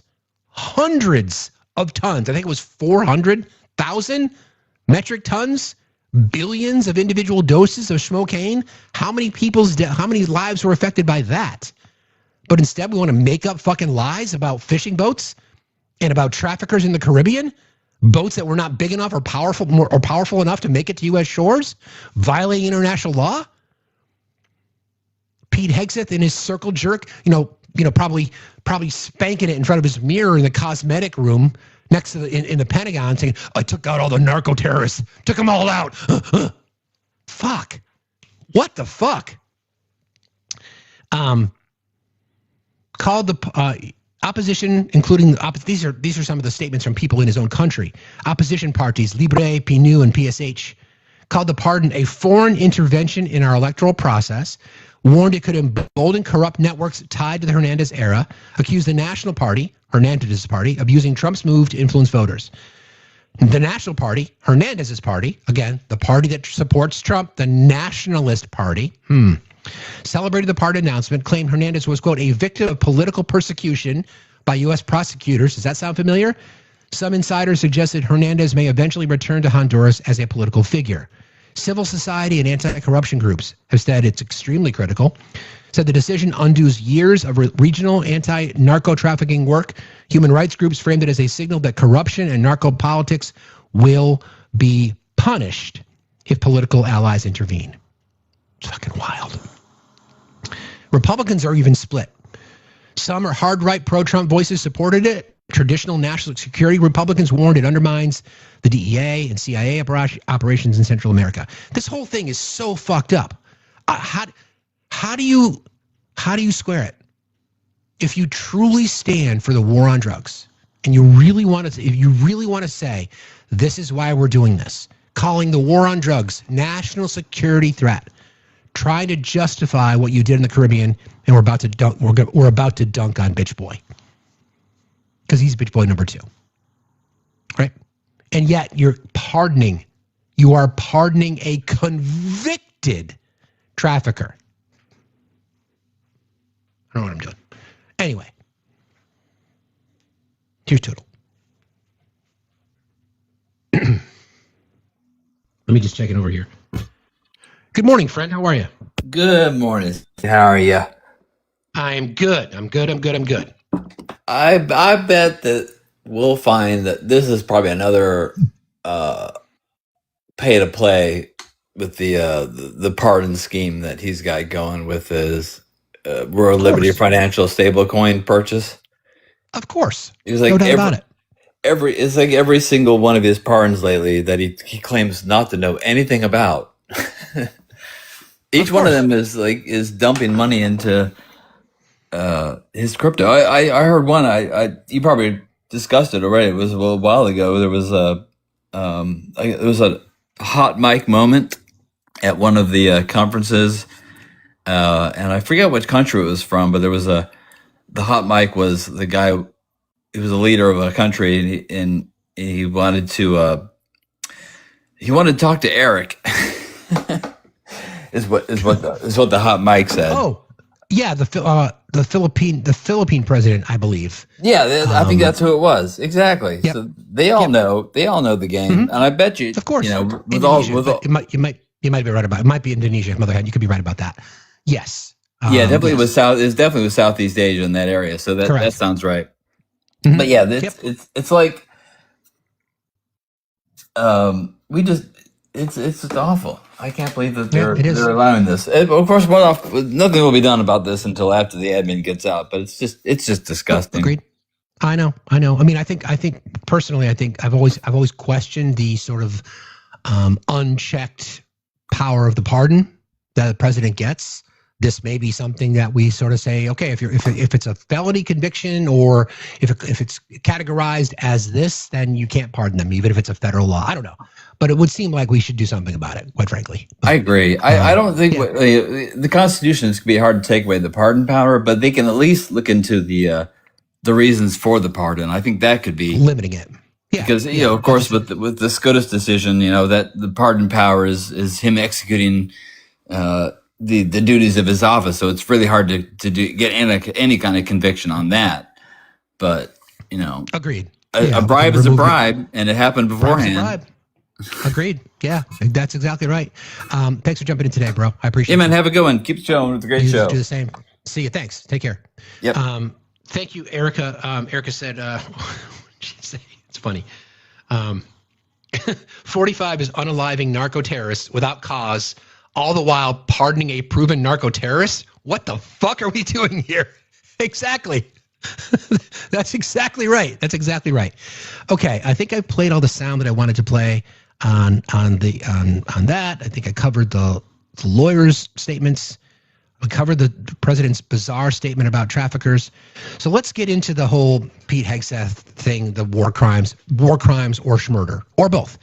So Jake Tapper does a pretty good breakdown. So I'm going to play this for you. Then we're going to talk about the law and remind people again what was the Super Six, what the Super Six had said about active duty military personnel and what they're supposed to do with an unlawful order. So this is, I like the way that Jake Tapper put all this together. So here's the story. Top military officials announced plans to leave their jobs early in recent weeks. I'm specifically referring to the commander of Southcom, Admiral Alvin Halsey, who announced in October that he was only going to be serving in that job for 1 year. And three-star General Joe McGee, who serves on the Joint Chiefs of Staff as Director for Strategy Plans and Policy. He also in October announced that he was going to be shown the door. And the reason I'm asking is because we just learned from the reporting of CNN's Natasha Bertrand and also the Washington Post and The Intercept that as part of this campaign to strike alleged drug trafficking boats in the Caribbean, on September 2nd, the U.S.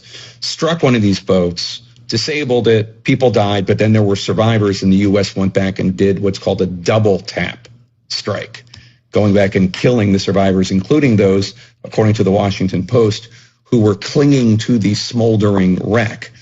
And the Post reports, according to two sources familiar with the operation, that Hegseth had given the order to kill everybody, which is why the double tap. Now, the Pentagon disputes this reporting, saying that the entire narrative is completely false, but they haven't offered any specifics about what's false.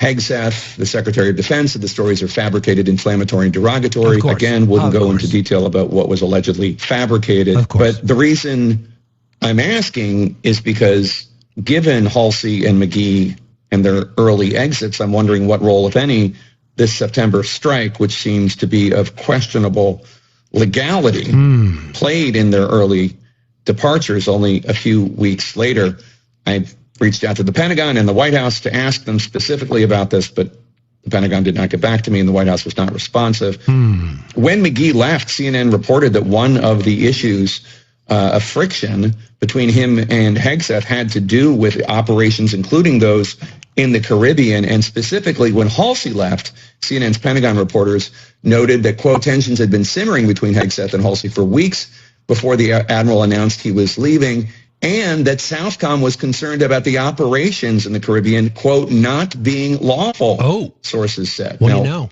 Obviously, Hegseth disputes the idea that these aren't lawful. He says they're, quote, lawful under both U.S. and international law, all actions in compliance with the law of armed conflict. But experts on this, on the left, right, and center, strongly disagree.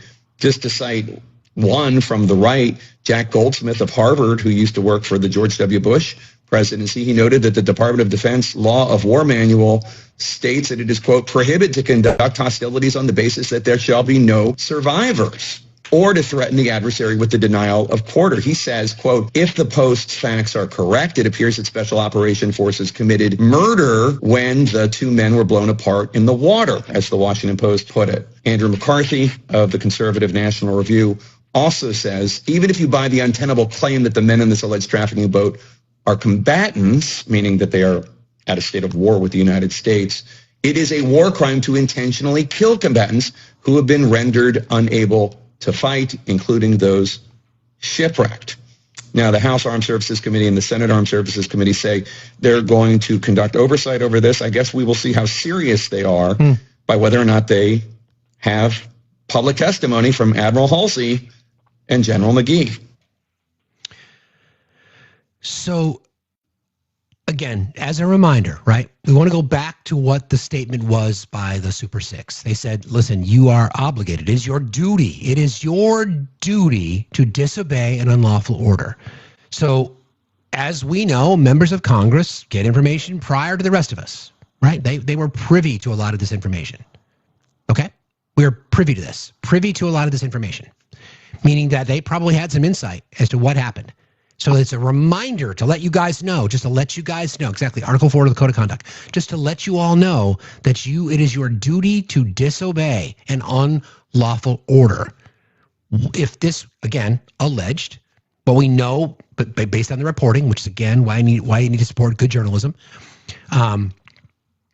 if it's true that these two survivors were hanging off the side of a boat, the double tap is a violation of, I think the assaults in general, there's no justification because trafficking is not punishable by death. You would interdict the boats and then you would prosecute. So two people survived a previous or a a subsequent attack on these boats, they were released to their home countries. If they were narco terrorists, then why were they not prosecuted under the law? Because it's a cover-up. It's a cover-up. Girl with two dogs. If you're so bored you can leave, I'm not bored. I'm educating you. You yourself, girl with two dogs, you should take care of the live goal because I'm free education I'm providing you. But again, it's the law. Right? We don't have the ability to just become this police state, which is exactly okay. Sorry, girl with two dogs, got you.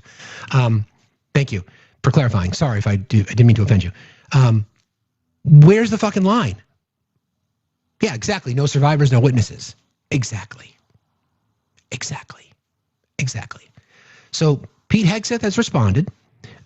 This is a little sound from him.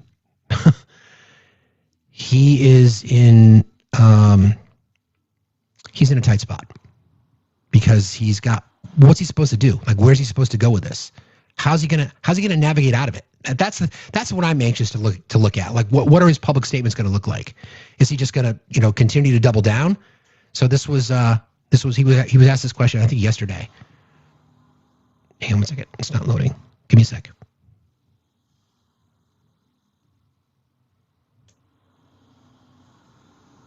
Okay, here you go. Authority did the Pentagon invoke to strike that boat full of drug smugglers? We have the absolute and complete authority to conduct that. First of all, just the defense of the American people alone. What? 100,000 Americans were killed each year under the previous administration because of an open border and open drug traffic flow. That is an assault on the American people. I said we smoked a drug boat, and there's 11 narco terrorists at the bottom of the ocean.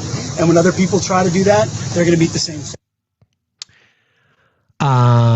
I think Pete sees this as an episode, as gaming on Call of Duty. He is a vile human being. We smoked narco terrorists. Okay, no problem. Good to know. And then, by the way, we're gonna talk about a new feature on the WhiteHouse.gov about media offenders, they call them, because every single time the Trump administration gets called out for something, they just want to blame journalists. So let's unpack a little bit about Pete. I want to remind people who Pete Hegseth is, and then talk about how he has absolutely violated the law. Let's see here. Let's talk about Pete first. There's a lot to tell here, but I think it's necessary for people to understand who this guy is.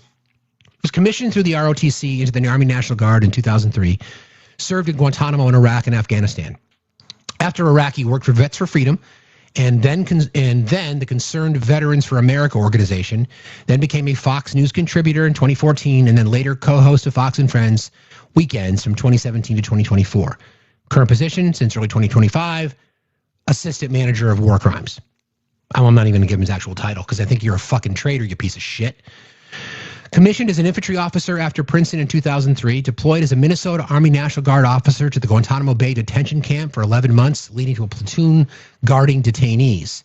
Volunteered to deploy in Iraq as an infantry officer with 101st Airborne, 3rd Battalion, 187th Infantry Regiment. Served in Baghdad and Samarra. Functioned as a civil affairs officer working with city councils. Awarded a Bronze Star Medal for his service. Later served in Afghanistan, later served as an instructor at the Counterinsurgency Training Center in Kabul during the drawdown of U.S. forces. Later Guard service and insider threat episode. Rejoined the Guard, the Minnesota Guard, then D.C. Army National Guard as a drilling reservist from 2011 through 2021. In 2021, he was flagged as a potential insider threat because of a Deus Vult tattoo, a Crusades slogan, and was barred from the Inauguration Day duty for Joe Biden. He later wrote this incident led him to leave the reserve in 2024. So, he's got some questionable things in his past. We haven't even gotten into all of it yet. Okay. Allegations, controversies, and personal conduct issues. Sexual assault and abuse allegations. In 2017, a woman accused him of sexually assaulting her at a Republican women's event in Monterey, California. According to police reporting and later Senate confirmation coverage, she told police he took her phone, blocked the door of a hotel room, and assaulted her. Hegseth has denied assaulting her, but his lawyer acknowledged he later paid a confidential financial settlement, which he has said was around $50,000. The settlement was civil.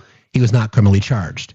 During his 2024-2025 confirmation fight, senators received an affidavit from his former sister-in-law claiming he was abusive toward his second wife. The affidavit, per PBS and NBC, describes alleged emotional and physical abuse and controlling behavior. Hegseth, of course, denied these allegations, in fact, called them anonymous smears. NBC reported that senators received an affidavit with new allegations beyond the 2017 case, details that included claims of sexual misconduct and excessive drinking. Hegseth again denied wrongdoing. I'm not here to judge someone who battles with alcoholism. That's not my point. We're talking about this strictly from a character perspective. Just want to make that disclaimer. Again, numerous accusations of sexual misconduct and excessive drinking. Hegseth again denied wrongdoing, again stating anonymous smears. A leaked email from his mother, Penelope Hegseth, circulated during the nomination fight. In it, she called him, quote, an abuser of women and urged him to not seek the Pentagon role. She later publicly tried to contextualize, soften the statement, but the email itself is real and was reproduced in coverage. NBC News reported that current and former Fox employees said that they were concerned about his drinking. Some claimed they smelled alcohol on him before he went on the air. Hegseth and multiple Fox colleagues publicly denied this. Several Fox and Friends co-hosts called the report bullshit and said that they never smelled alcohol on him at work. In the Armed Services hearing, senators questioned him broadly about alcohol abuse as part of a pattern of alleged misconduct. This phrase appears in some coverage summarizing allegations that was presented to the committee. Hegseth's line has basically been, he's not perfect, he's made mistakes, but he denies being an abuser or having a drinking problem that affects his duties. There's no public record of a DUI conviction or similar criminal charges tied to alcohol, and no independent verification that he has a clinical substance abuse disorder. What we have is anonymous or semi-anonymous coworkers describing concerning behavior. He and his allies have categorically denied it.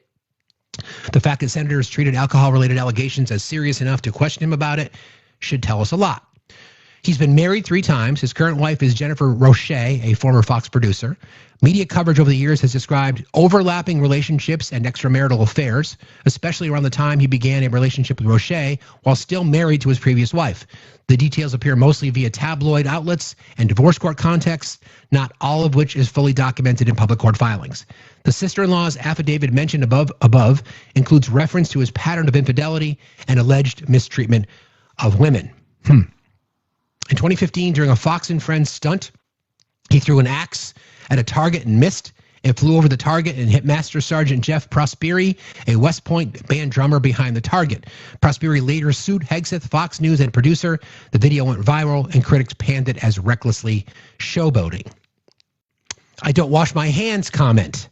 On Fox in 2019, he joked that he doesn't wash his hands and suggested germs aren't real because you can't see them. After backlash, he later walked it back and said he was joking.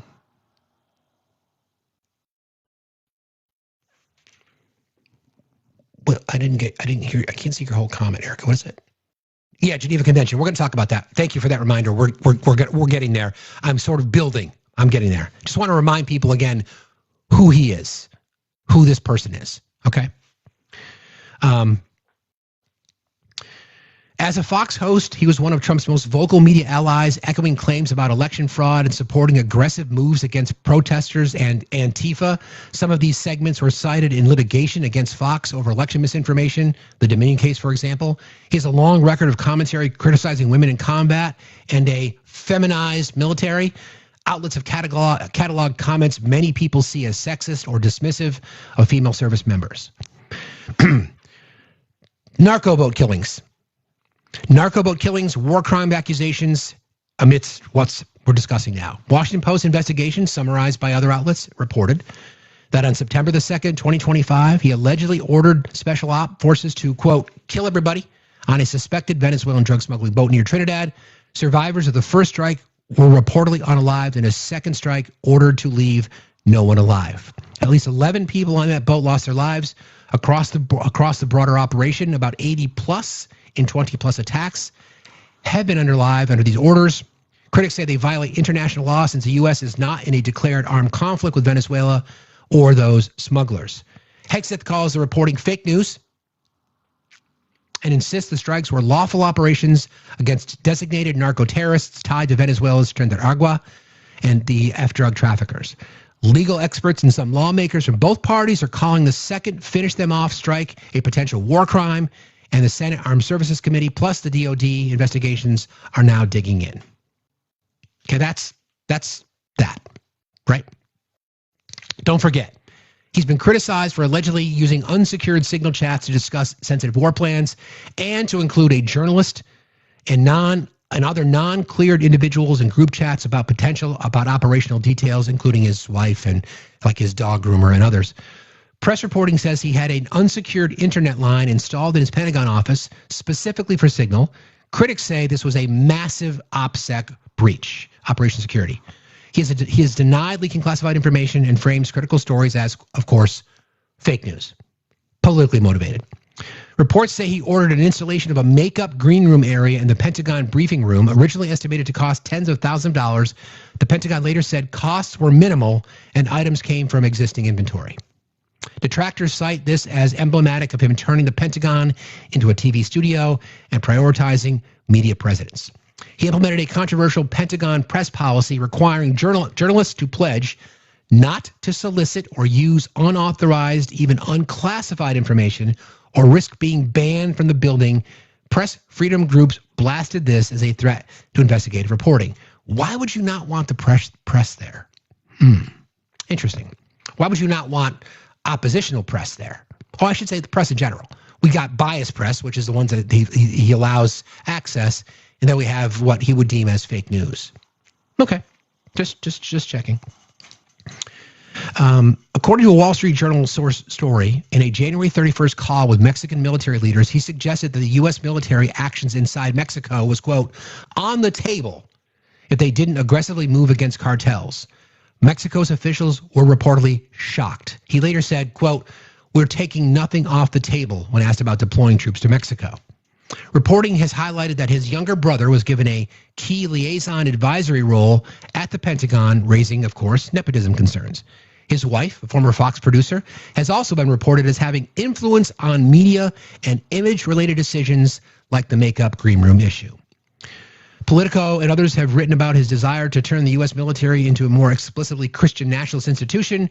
Critics argue this undercuts pluralism and civil morality norms. Yeah, that tracks. This is the statement in the email from his mother. Quote, you are an abuser of women. That is the ugly truth, and I have no respect for any man that belittles, lies, cheats, sleeps around, and uses women for his own power and ego. You are that man and have been for years. And as your mother, it pains me and embarrasses me to say that, but it is sad, sad, sad, and the truth. On behalf of all the women I know, and I know many, you have abused in some way, get some help and take an honest look at yourself. His mother wrote that. Media reports say the email was sent in April of 2018 during a contentious divorce. Afterward, Penelope Hegseth reportedly sent a follow-up email apologizing, calling her prior message, quote, written in anger with emotion, but later publicly defended her son, saying he was a good father and husband, but stands by what she said. Interesting. It's pretty wild. Yeah. According to a police report obtained by media outlets, a woman identified as Jane Doe accused Pete in 2017 of SA after an event hosted by a Republican women's group in Monterey, California. She told police that during the after party, she had drank much more than normal and described her memory as fuzzy. The report said she recalled waking up in a hotel room with Hegseth, who allegedly took her phone, blocked the door when she tried to leave, pressed her dog tags near her face, and later finished on her stomach. She told investigators she had repeatedly had said no. Two other women interviewed by police reportedly said that earlier at the event, they had seen Hegseth making unwanted advances, touching women's legs and their breasts, and asking them to go back to his hotel room. One of those women said she intervened and asked the accuser to get get him off of her.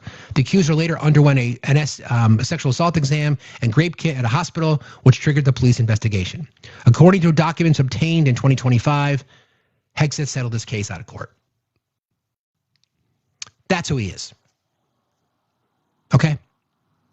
That's who he is. That is the person who is the Secretary of Defense. Any one of those incidents should be immediately disqualifying. Right? That's who this guy is.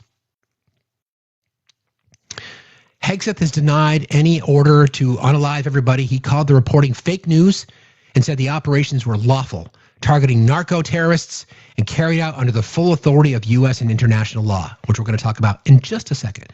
The official Pentagon response, as publicly stated so far, has declined to confirm many of the details, including, hold on. One second. I just lost my place.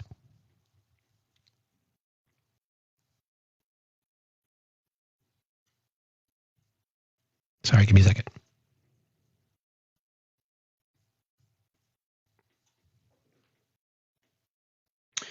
Hegseth has denied the order. The official Pentagon response, as publicly stated so far, has declined to confirm many of the details, including whether a second strike was ordered or whether intelligence truly confirmed everyone on board was affiliated with a terrorist designated group. The Pentagon, of which he is the boss, is unwilling to go on the record now. Okay.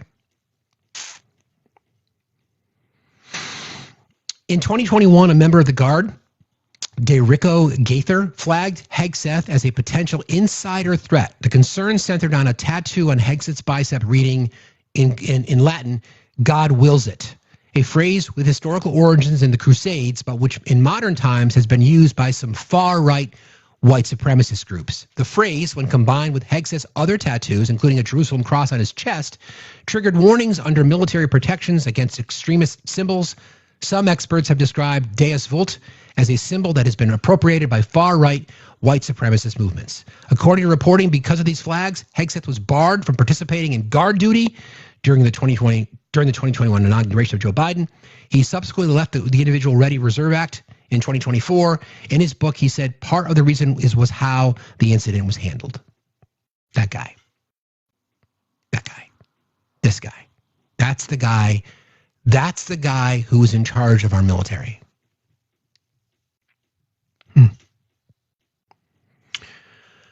Okay. What I'm going to take you through now is the law.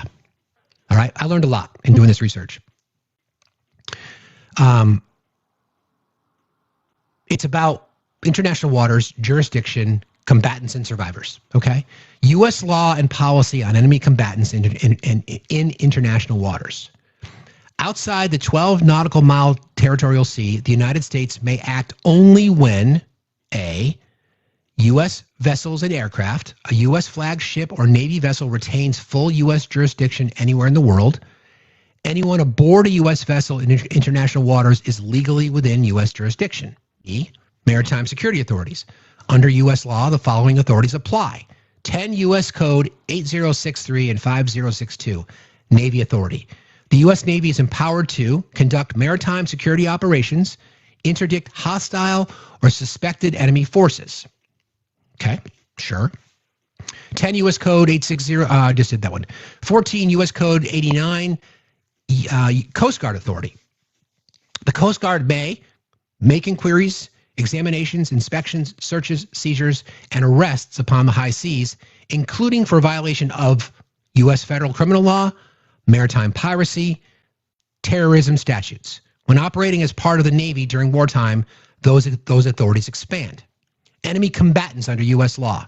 U.S. law distinguishes between lawful enemy combatants, which would be categorized as members of a state's military wearing uniforms entitled to POW protections under the Geneva Convention.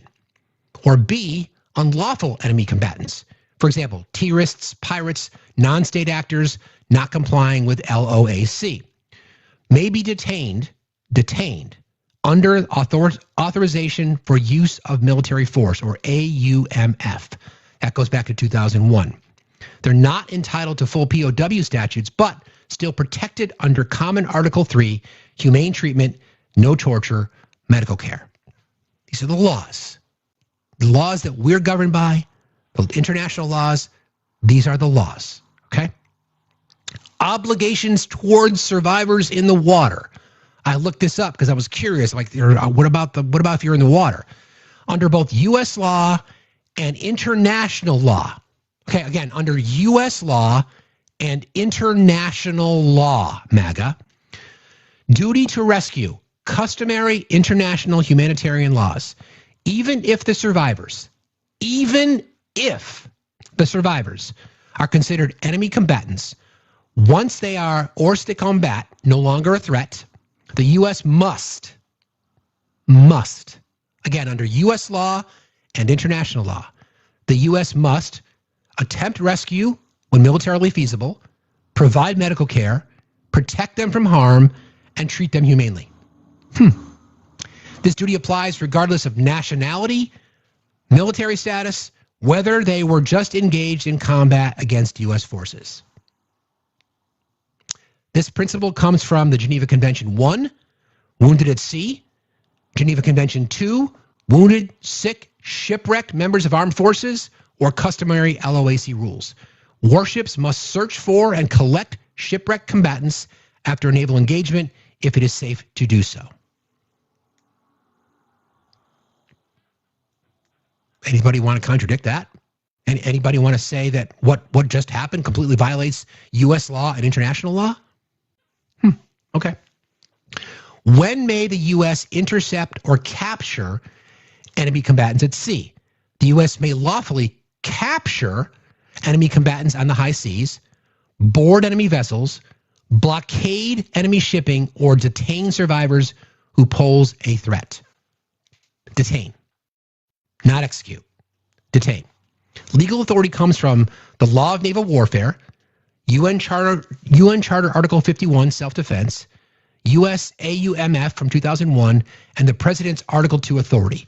During armed conflict, capturing enemy combatants at sea is lawful, but executing them isn't. Treatment after capture. Once captured, even if rescued from the water, the U.S. must provide food, water, medical care, protection from violence, and humane conditions. Torture is prohibited, as is cruel or degrading treatment and summary execution. Interesting. Interesting that that's part of the law, right? This is required by Common Article 3 of the Geneva Convention, U.S. War Crimes Act, and the Department of Defense's own law war manual.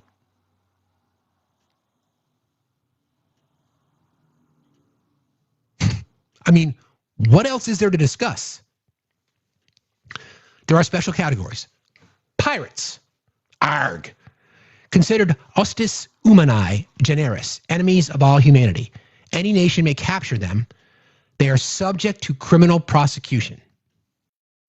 Okay? Terrorism suspects. If linked to groups covered by AUMF, they are detained as unlawful enemy combatants. They are still entitled to humane treatment and medical aid. So even if the argument is that they were terrorists, they are still required by law to detain them as unlawful enemy combatants, but still treat them under the Geneva Convention. Okay. Civilians, which again, we don't know the people that they took out. Civilians must be treated as non-combatants, cannot be detained unless they pose a threat or are part of hostilities. Okay.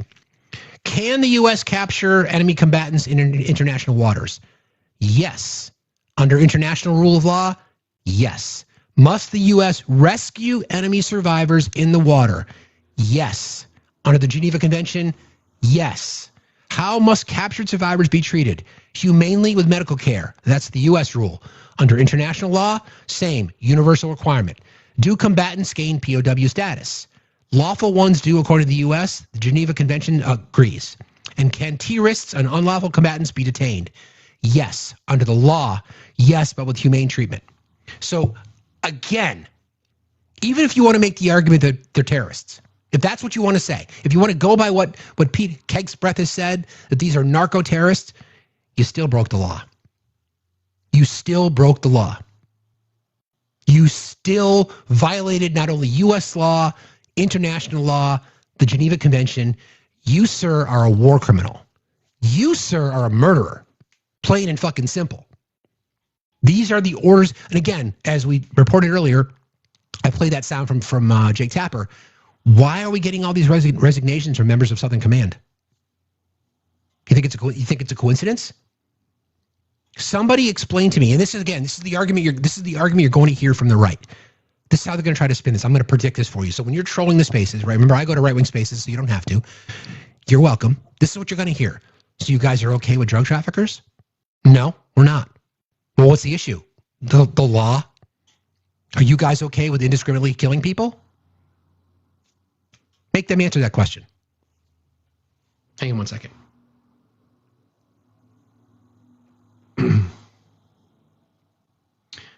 Sally for the $2 on Venmo. What does that say? I don't understand what that says, Sally. My apologies, but thank you so much. You're very kind. Also, thank you to, I think I got this last week. Thank you, Tiffany, on the Green app for your kindness and your support. I appreciate you very much. So the issue here that we have, right, is this clear, well, it's always existed, this divide, right, where if the administration wants to claim, Steve, with all respect, why are you still entertaining your audience? I don't understand what that means, Josh, but whatever. Thank you. If you want to say that the United States is committed to the war on drugs, okay, fine. Still have to follow the law. There is no evidence that any of these, there's been no evidence released. Even the Pentagon, I just read it to you guys. Even the Pentagon has not come out one way or another saying we've got the evidence or we don't have the evidence. They are playing this close. Why are members of Southern Command, SOCOM I think it's called, why are they resigning? Why are decorated military officers leaving? Why is the president of the United States saying, well, if Pete said it, then I'm fine with that? Meaning that he doesn't want anything to do with this. Why are conservative lawyers, why are right-wing senators, why are Republican leaders in the House and the Senate saying, we need to investigate this? Why is that happening? He has violated the law. Because he's a white supremacist, we can make the connection, well, we don't have to, it's been reported. His symbolism, his tattoos, his statements he's made in the past. Do we really think objectively that Pete Hegseth, a known fucking white nationalist, Christian nationalist, racist bigot, do we really think he didn't say kill everybody? It's against the law. We are still a nation of laws. And this is the justification that our friends on the right. Can you imagine? Just flip the script. This is the Biden administration. And that was happening. They'd be calling for his head. They would be calling for his head. It's unacceptable. It's just flat out unacceptable. Flat out unacceptable. Josh, you tell you what, friend, if you want to have your own live, go ahead. You can do that. But we're talking about things that are important to remind people what's at stake here. Okay? And I'm convincing voters. I got you covered. Thank you. I appreciate that. I know that I've convinced a lot of people to participate in our elections, but thanks for playing. I appreciate you. He said it. We know he said it. We know he said it. We know he did. And the reason we know he did is because the president is distancing himself from it. Okay? He's distancing himself from it. And that's why we know. This is a horrible story. This is absolutely just so fucking disturbing. So disturbing. When we combine what Kristi Noem did by not turning around the deportation flights as she was ordered to do by the courts, lying about the situation with the shooter that took the life of a National Guard officer in D.C., lying about that, lying about all of it, lying about all of it. I mean, it's one fucking lie after another.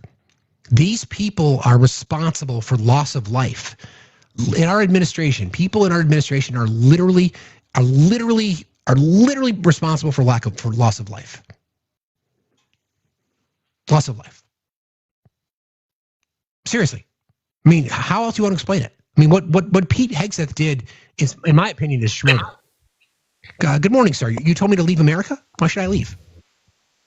If you got a problem with what's going on in this country, leave, get out. Like the American people overwhelmingly voted for, they overwhelmingly voted for Donald Trump. This is what we want. If you don't like it, leave. So you're cool with war crimes?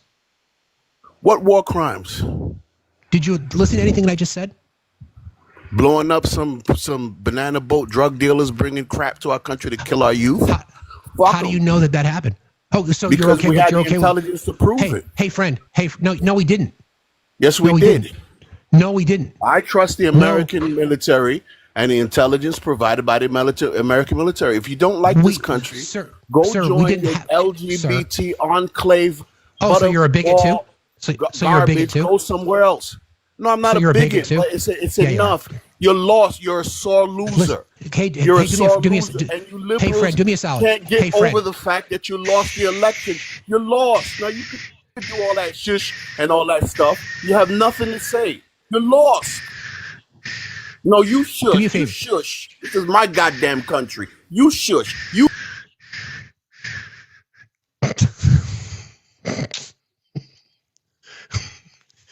He was angry. You never let me talk to the fun people.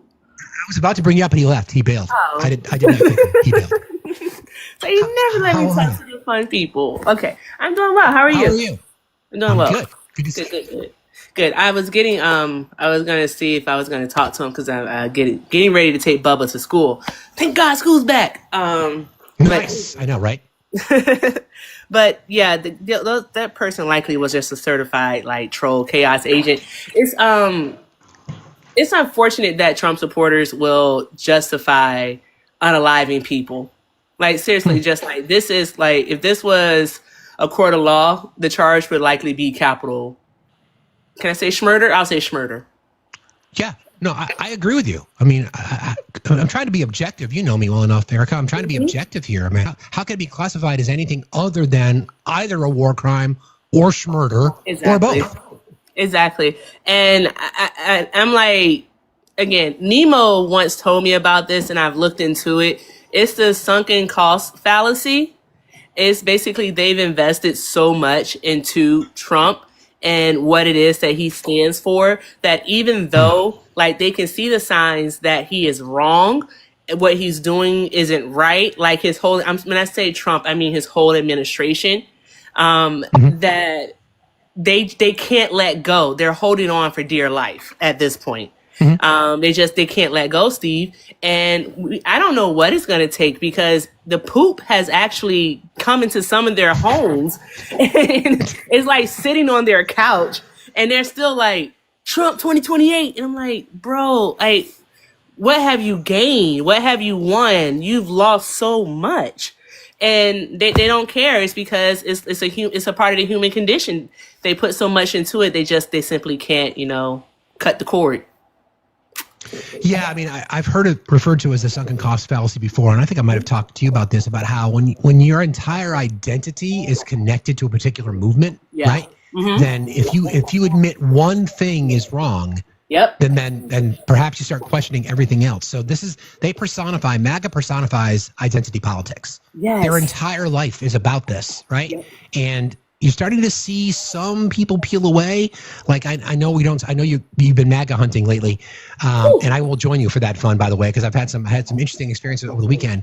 But that's what you're seeing now. You're seeing these smaller groups of people. All they do is stroke each other.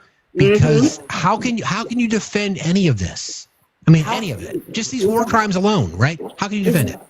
How can you? And I think the one thing that I really want people to start thinking about, like just for a quick minute, step outside of yourself and think about it.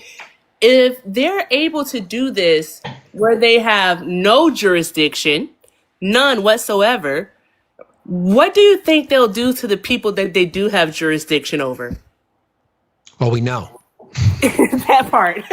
Exactly, their part. There are no limits with these people, none whatsoever. And Steve, have you already talked about the remigration thing? I did. I played that sound. I mean, how it's rooted in white supremacy and how how despicable that is. Yeah. Oh my gosh. Like, I was listening to someone last night and I'm still researching this and getting into it. So I'll just message you because I don't want to spread any type of misinformation. You know how I am. But sure. This whole thing of turning the United States into a quote unquote white nation is the most asinine, ridiculous thing. It goes against almost, in a sense, almost everything that this country has stood for basically since the 1890s, because that's when we started letting the immigrants into the country at full speed, the Irish, the Italians, the Germans, so on and so forth. And we started calling ourselves a melting pot. Now, I know I'm black. That ain't really never pertained to me. However, in a sense, like the Germans, the Irish, the Italians, like they have to be aware that when they say white, they're not really talking about them. They're talking about the Anglos. They're talking about the British, the Scottish.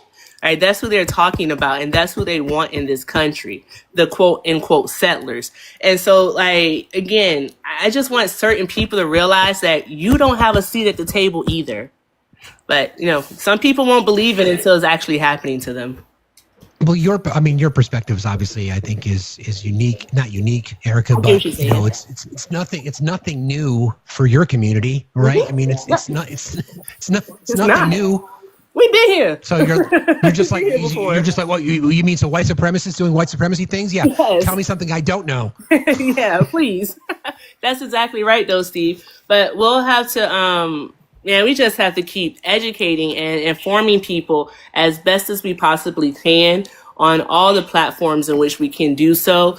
And hopefully, you know, in a room full of almost 2,000 people, if one person walks away with something, I'm good. That's all I got. I'm good. So, yeah. Same here. I'm going to get this child to school, Steve. Always a pleasure. Thank you, friend. Talk to you later. Bye-bye. I fanboy every time Erica shows up. She hates it when I say that, but it's true. I know what to tell you. Okay, I've got a couple more guests in the request box. Bring some more people up. I agree. We all love Erica. Speaking of fanboy, good morning. Hey, how's it going, Steve? I'm well. How are you? I'm well. I needed some. I'm blessed with you picking me because I'm going to call my rep here shortly. Mike Bost is my rep, and man, I can't focus because obviously, what should I call for today? Obviously, we're talking about the war crimes, the schmurder in the Caribbean. You know, how do I help me? Can you help me a little bit? Like, if you were me, I'm going to call him in about 10 minutes after I'm done listening to you. What should I say if you were me? How should I do it? Federal rep, member of the House? Is my U.S. rep, Mike Bost. Yeah. Is he a Republican or Democrat? He's full on Trump lapdog. Like okay. Yeah. I would approach it. I mean, if you can speak to him, like imagine if you get a scenario, I would say, I would like you to explain to me what your opinion is on what happened in the Caribbean. Because I think that's going to tell you a lot. Yeah. Right? To say, like, explain to me, because from what I'm reading and what's being reported, this is what we're seeing. So if what's being reported is true, would you consider that a war crime? Yeah. I can ask that, and right? I would ask it. Yeah. That's what I would ask. So then would you support a full-fledged investigation? And if you find out that what's been alleged is true, would you support Pete Hegseth being held responsible for war crimes and most definitely impeach from his position? Put him on the spot. Yeah. Make him answer those questions. Yeah, I'm just so angry, and it's hard every time. You don't get to talk to the rep, of course, and then you talk to the same 3 different people. But lately, I keep calling, and it's just I can't even articulate anymore. I'm just angry. Here's a good one. Say what is the representative's public statement on what happened in the Caribbean regarding these drug vessels, alleged drug vessels? Yeah. Ask them for what his public statement is. Yeah, I will. Give me an idea. I'm gonna write a couple of scripts for people. We're gonna put in the Discord. Thanks, dude. Sam, somebody remind me of that because I will lose it. I'm gonna do that. But that's what I would do, and I would encourage everybody to do that. Like, what's the representatives or the senators' public statement on what happened in the Caribbean. Yeah. Put them on We the spot. need more accountability. I mean, that's just it. We And do. I don't know if the pitchforks and the the torches come out sooner or later, but I'm sharpening my pitchfork. But I appreciate the support here and training. Thanks a lot, Steve. You got it, man. Have a good day. See you later. Please. Take care. Yeah, again, don't forget, my mod team knows me. I'm always going to try to find something positive that we can pull from this. And I think one of the positive things, personally, that we may not discuss enough is more voter activism. Is people willing to do more, understanding that these are elected officials. They work for you. They work for you. They are there because of you or your vote or lack thereof. So are you being an educated and informed and proactive voter by contacting your elected officials to say, what is your public statement on what happened in the Caribbean? Because from what I'm reading, it seems like without the Pentagon correcting the record, it seems like there may be some violations of international law. Put them on the spot, so to speak. That's what I would do.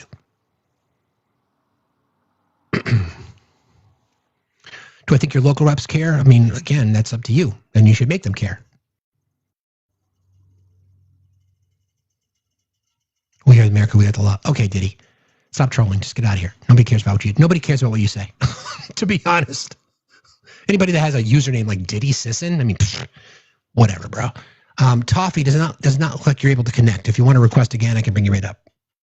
It's one of these things where so many things we've now accepted as normal. We can't normalize this stuff, right? We can't normalize war crimes. We can't normalize the president of the United States using the R slur and then doubling down on it. We can't normalize the Secretary of Homeland Security saying, I'm just going to violate the law, I'll do what I say, and then lie about the entire process. We can't normalize that shit. We just can't. Until we stop doing it, it's never going to get any better. It's never going to get any better. You have a lot to say from the chat. Not anymore. I'm muted. Banned. You're not muted. I'll screenshot it and show you. Muted by your moderator. Your moderator muted me. I'm talking to you now. Okay, so which means you're not muted.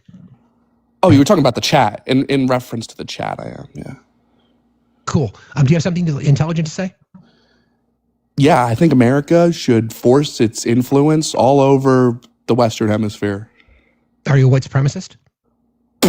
No. What does that even... Where's the correlation? Because of what you're saying? So have you read the Monroe Doctrine? I don't give a fuck. You don't give a fuck about the Monroe Doctrine? No, I care about the Constitution. Let me ask you a question. Let's see if you can be objective, okay? We have a lot of reporting regarding the incident of what happened, the double tap and the situation with Pete Hegseth giving out orders to kill everybody. If that is proven to be true, what would you say about that? Well, they have immunity because they're diplomats. He's not a diplomat. He's an elected official. He's an elected official. He's not a diplomat, dumbass. You don't even know what the fuck a diplomat is. Can you answer the question? Diplomat. Yeah. Answer the question. When you're acting... No. Yeah, he was acting in official capacity of the White House. You can't be incriminated. It's not criminal. When you're acting as an official capacity. If he gave, no, again, that's wrong too. If he gave the order to violate the Geneva Convention, U.S. law, and federal law. Oh, who gives a fuck about the Geneva Convention? I don't give a fuck. It's not an American law. Gotcha. You don't care. So get the fuck out of here. You see what I mean? This is the problem. You're not a diplomat. So this is what you get with people on the right. This is what they're going to do now. And I want people to remember that. Okay. I want people to understand this is what's going to happen now. Okay. They're going to do everything they can to try to defend criminality, which is what they do all the time anyway. In this case, it's going to be, well, you support drugs coming into the country? No, I don't. He's not a fucking diplomat, dude. You're not protected. The president has immunity, but the people underneath him don't. This is the fucking problem that we have now. The justification for everything. White supremacy, et cetera, et cetera, et cetera. You guys don't fucking care. When will you? Good morning, friend. How are you today? Oh, Steve. What a tangled web we weave when first we practice to deceive. Always. And they've been at it for quite some time, haven't they? A diplomat. Okay, if he's still down in the cheap seats, here's how I'm going to break this down for you. Diplomats are very specific things, but they tend to work for the State Department. Now, does Pete Hegseth work for the State Department? The answer you're looking for is no. He works for, or heads up, the Department of Defense. Those are two decidedly different departments, and if they were the same department, they wouldn't have two different names. So, he's not a fucking diplomat. At all. No. He's just a guy who committed a war crime. He's probably drunk when he did it, but that's beside the point. Would you agree? I mean, I know you're an objective guy. Would you agree that it would be either a war crime or schmurder? A bit of both, really, because it doesn't have. They're not mutually. They can be mutually exclusive to one another, but a crime is a crime, and one of the many crimes is schmurder. Whether or not it is a war crime only enhances what happens to you under that situation. You know what I mean? Like if I were to commit a bank robbery under the UCMJ, then that would be considered larceny, right? But if I received an order to commit that bank robbery and I took that order and I committed to that order and I executed that order, depending upon if I were in another country when I did it, that's not larceny. It's still larceny under the UCMJ, but from a war crime point of view, it's pillage, which is a war crime. Can we draw a conclusion? You got some feedback. There's a background. There's I hear a little echo. I'm just going to mute you. I'm going to mute you while I ask this question, and then we can. I can unmute. I'll unmute you. So, can we draw a conclusion that this initial incident happened on September the 2nd, when we're talking about the double tap, which means that members of Congress obviously are going to be privy to information that we're not going to have. So, can we draw a logical conclusion that the Super Six did that video reminding active duty that they have an obligation and a duty to disobey an unlawful order, knowing that, or perhaps having insight into what happened? Can we draw that conclusion, you think? Let me unmute you. You can unmute. So yes, we can draw that conclusion generally speaking. However, I've heard all manner of justification and U.S. statutes thrown at these 6 individuals that don't apply to them at all, especially in this case. But let me tell you something. You were just talking about justification, right? Mm-hmm. I was going back and forth with somebody on this very app yesterday who, in the throes of scraping the bottom of the barrel in this argument, said, well, the boats weren't even flying flags, so they're stateless. It was like, so let me get this straight. You're trying to justify schmurder because the boat wasn't flying a flag. Now, I've stood my fair share of forward, aft, bridge, starboard, and port watches, and I'm here to tell you that not all small fishing boats fly flags. But you're trying to justify taking these people's lives without warrant, without evidence, without witnesses to support or corroborate anything you're saying about them, because they weren't flying a flag. It's tantamount to saying you would be okay with someone, with a Indiana state trooper blowing out somebody's tires and putting a bullet in their cranium because they were driving down a Texas highway without a license plate. Mm-hmm. The justification is weak in the fact that we're even going there, the fact that you've even lowered yourself to that level where you're literally saying this is perfectly fine because they weren't flying a flag. And part of the I'm going to mute you again because of that feedback. Part of the I think it was either came from Nuremberg about how just following orders is no longer a defense. So the people, so I noticed a lot of brass have tendered resignations that have been connected to these orders, which then would say, again, making some assumptions here that they don't want to be involved in this. But Pete Hegseth, the one issuing the order, potentially is immune from justice under the UCMJ or not, in your opinion?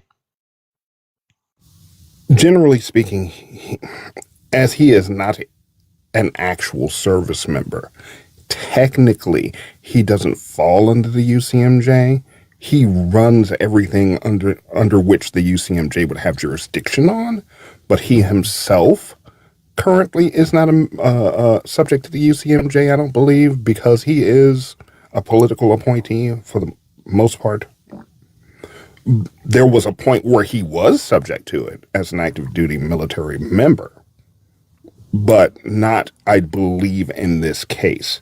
Most of what he would fall afoul of is federal and international statutes. And the U.S. does not recognize the ICC, so that's going to be problematic as far as prosecution. Anyway, I'm getting ahead of ourselves, but to me, it's obvious it's war crimes and it's murder, one and the same, or both, or neither, or it's one or the other, or both. But I want to thank you for jumping in today, my friend. It's always good to speak to you. Good to see your face. Well, good to be here, and thank you very much. And if you need any more input on this, you've seen the video I've done lately. I've given this some good. I gave this some good hard thoughts before all of this went down. Now it's just everything that I was mulling through as worst case scenarios. It's all happening in real time now. Yeah, we could call him, like somebody just said, we could call him back in and court-martial him too, I guess. I guess we'll see, but... We'll see. Thanks for being here, my friend. Good to see you. See you later. Take care. It's interesting perspective. Like I like Chris. By the way, Chris does a lot of our bumpers and does our public service announcements and things like that. So yes, the golden voice of Chris Lewis. I don't know what this looks like I know what it looks like from a public relations perspective. It looks horrible because the president has done everything he can to kind of separate himself. But the rest, I mean, I don't know. I don't know where this is going to go. I guess we'll see. We'll see. Junior, how are you today? Junior? JR? Hello? JR, are you there? The progressive in your pocket? I guess not. Okay. Thanks for playing. Appreciate you.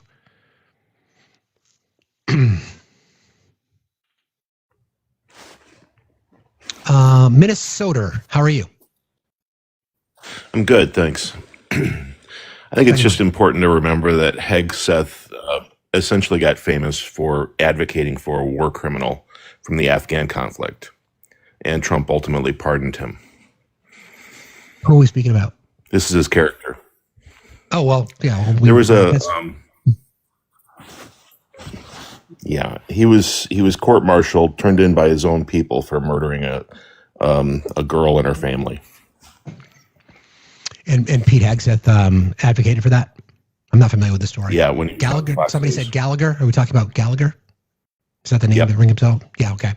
We'll look into that. But yeah, that's his character. Again, yeah, we know. We know who he is. That's why I did the exercise, telling everybody what his criminal history is like, his crimes against women, the statements he's made publicly, his own mother, dunking on him and all that kind of shit. But I appreciate that that perspective. Thanks for jumping in today. Appreciate it. All right, thanks. You got it. See you later. Only hire the best, though, right? We only hire the best. We only bring in the best people. Only bring in the best.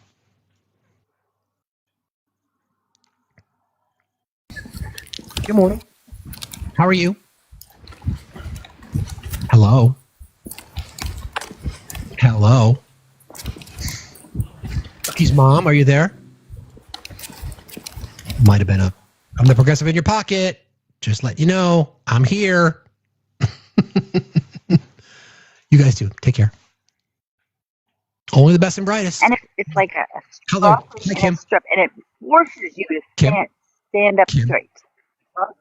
Kim? Yeah. Kind of like a shoulder harness. Yeah. Okay. I don't want to listen in. As much as I like to watch and listen, I don't want to listen into somebody's private conversations. It's not my thing. Not what I'm going to do. Good morning, Villar. How are you today? Hey, Facts. Good morning. How are you doing? Doing fine, thank you. What's on your mind? No, I just wanted to come up and say, keep up the good work. Every time I have to tune in and listen to you because, you're doing the good work that a lot of people aren't doing. Just wanted to see if you could spend like maybe the last 30 minutes of your show talking about tomorrow's election so people can go vote. Yeah, we talked about it to start the show today, but we certainly will talk about it at the end. No doubt about it. Yep, that's all. That's all I came up for. Thank you. Thank you, friend. Appreciate you. Have a good day. Take care. Be safe out there. Yeah, we'll get into the whole Republican, election interference bullshit that they've done, which is great. They're so on it.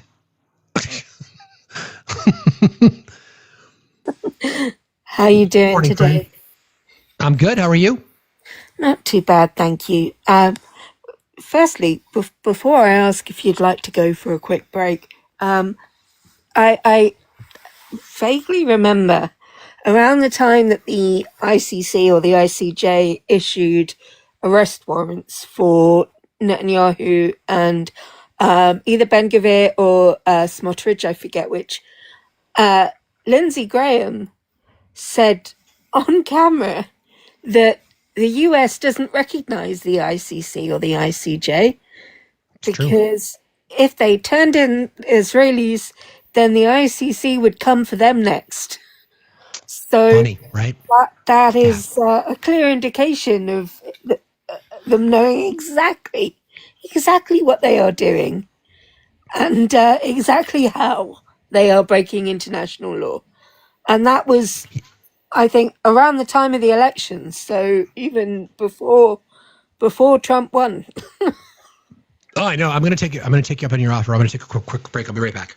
You go right ahead. For those that are interested this evening for me, it's 6 p.m. for me, and I believe that makes it 1 p.m. Washington time. Please forgive me on not knowing all of the time zone names. It's very confusing to me on this tiny island.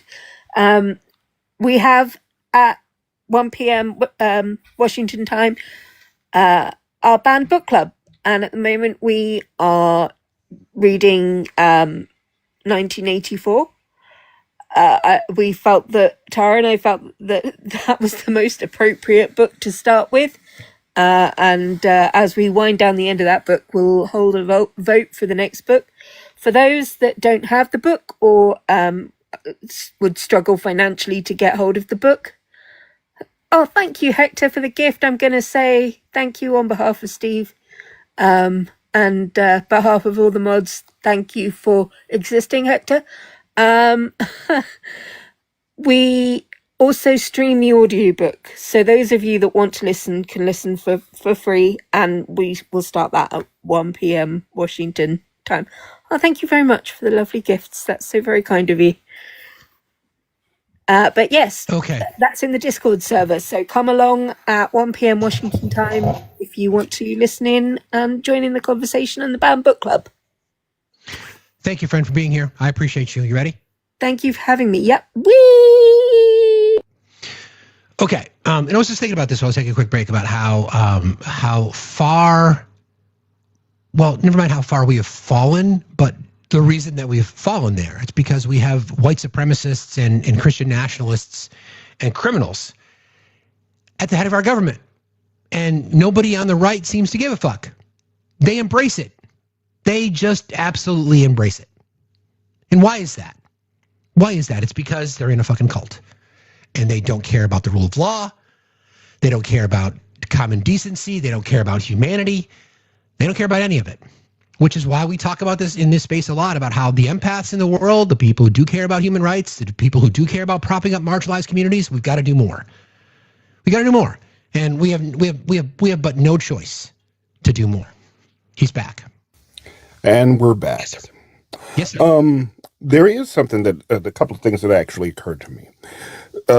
Your guy before was saying that we knew they were drug lords because we have the intel. Well, this is coming from the guy who disavowed the entire world's intel community because maybe Putin had him in a room for a couple of hours where he came out looking like he'd been bitch slapped by a boogeyman after he'd seen a picture of him blowing bubba. I don't know what Putin showed him in that room, but he was not himself when he came out of it.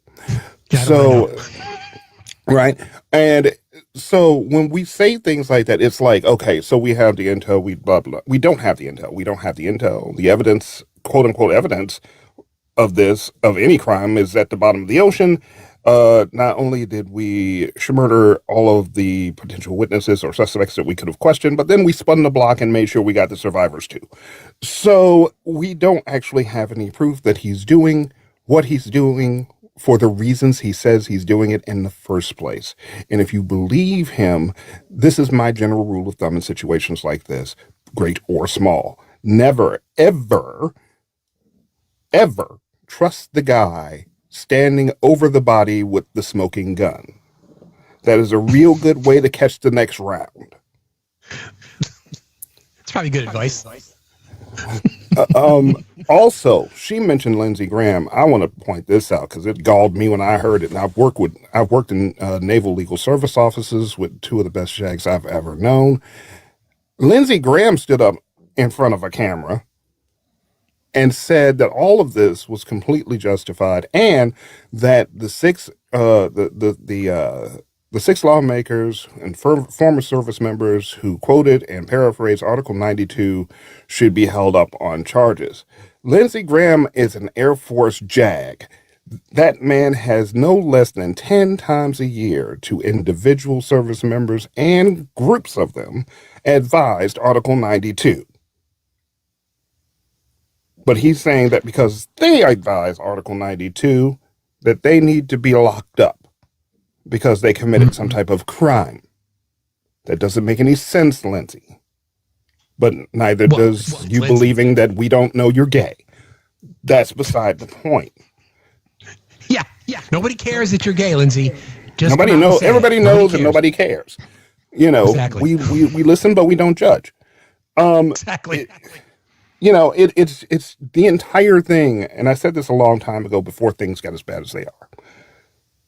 The right seems to have supplanted the idea, the concept, or the internal mechanism of the difference between right and wrong, and supplanted it with winning and losing, with winning being right, losing being wrong, which means that no matter what you have to do to win, no matter how wrong it is, as long as you win, you're right. That's how they're working this. And that's why things are getting as bad as they are, and probably haven't gotten as bad as they will. I appreciate that perspective, sir. You're absolutely right. Thank you very much for being here, buddy. Talk to you later. Thanks again. But he's right. I mean, it's like, to me, it's like it's the end game. And we're going to talk about something that's been just recently reported in just a minute about how this whole Russia-Ukraine peace deal is nothing but a money grab. I've been telling you guys from the very beginning, if you follow the fucking money, it will always lead you to the reasons behind shit. I'm going to play a little sound from Sean Duffy. You guys might have heard this. This is wild to me. It's almost like they want, well, I'll play the sound. Sean Duffy has a reason why airline travel has gotten so testy. I think, again, I call this just maybe dressing with some respect. Whether it's a pair of jeans and a decent shirt, I would encourage people to maybe dress a little better, which encourages us to maybe behave a little better. Let's try not to wear slippers and pajamas as we come to the airport. I think that's positive. If we can help someone as we're getting on the aircraft that might need some help putting their bag in the overhead bin, and you're a little stronger, a little buffer, you've been lifting, stand up and, offer to grab that bag and put it up for someone who's having a more difficult time. So friends, can you all do me a favor? This is a favor from me. This is a personal favor. I don't ask for a lot. This is for me.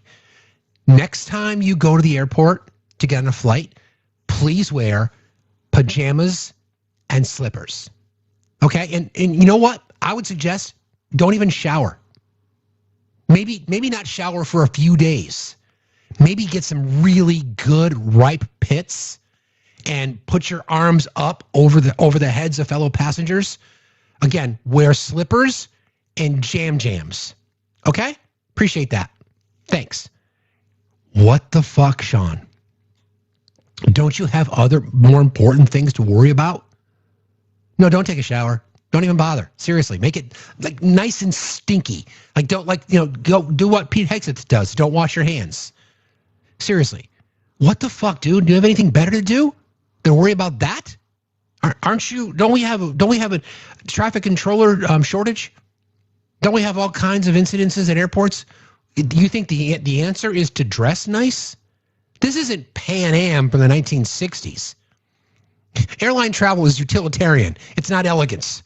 It's to get me from here to there. Why the fuck do you care what I wear?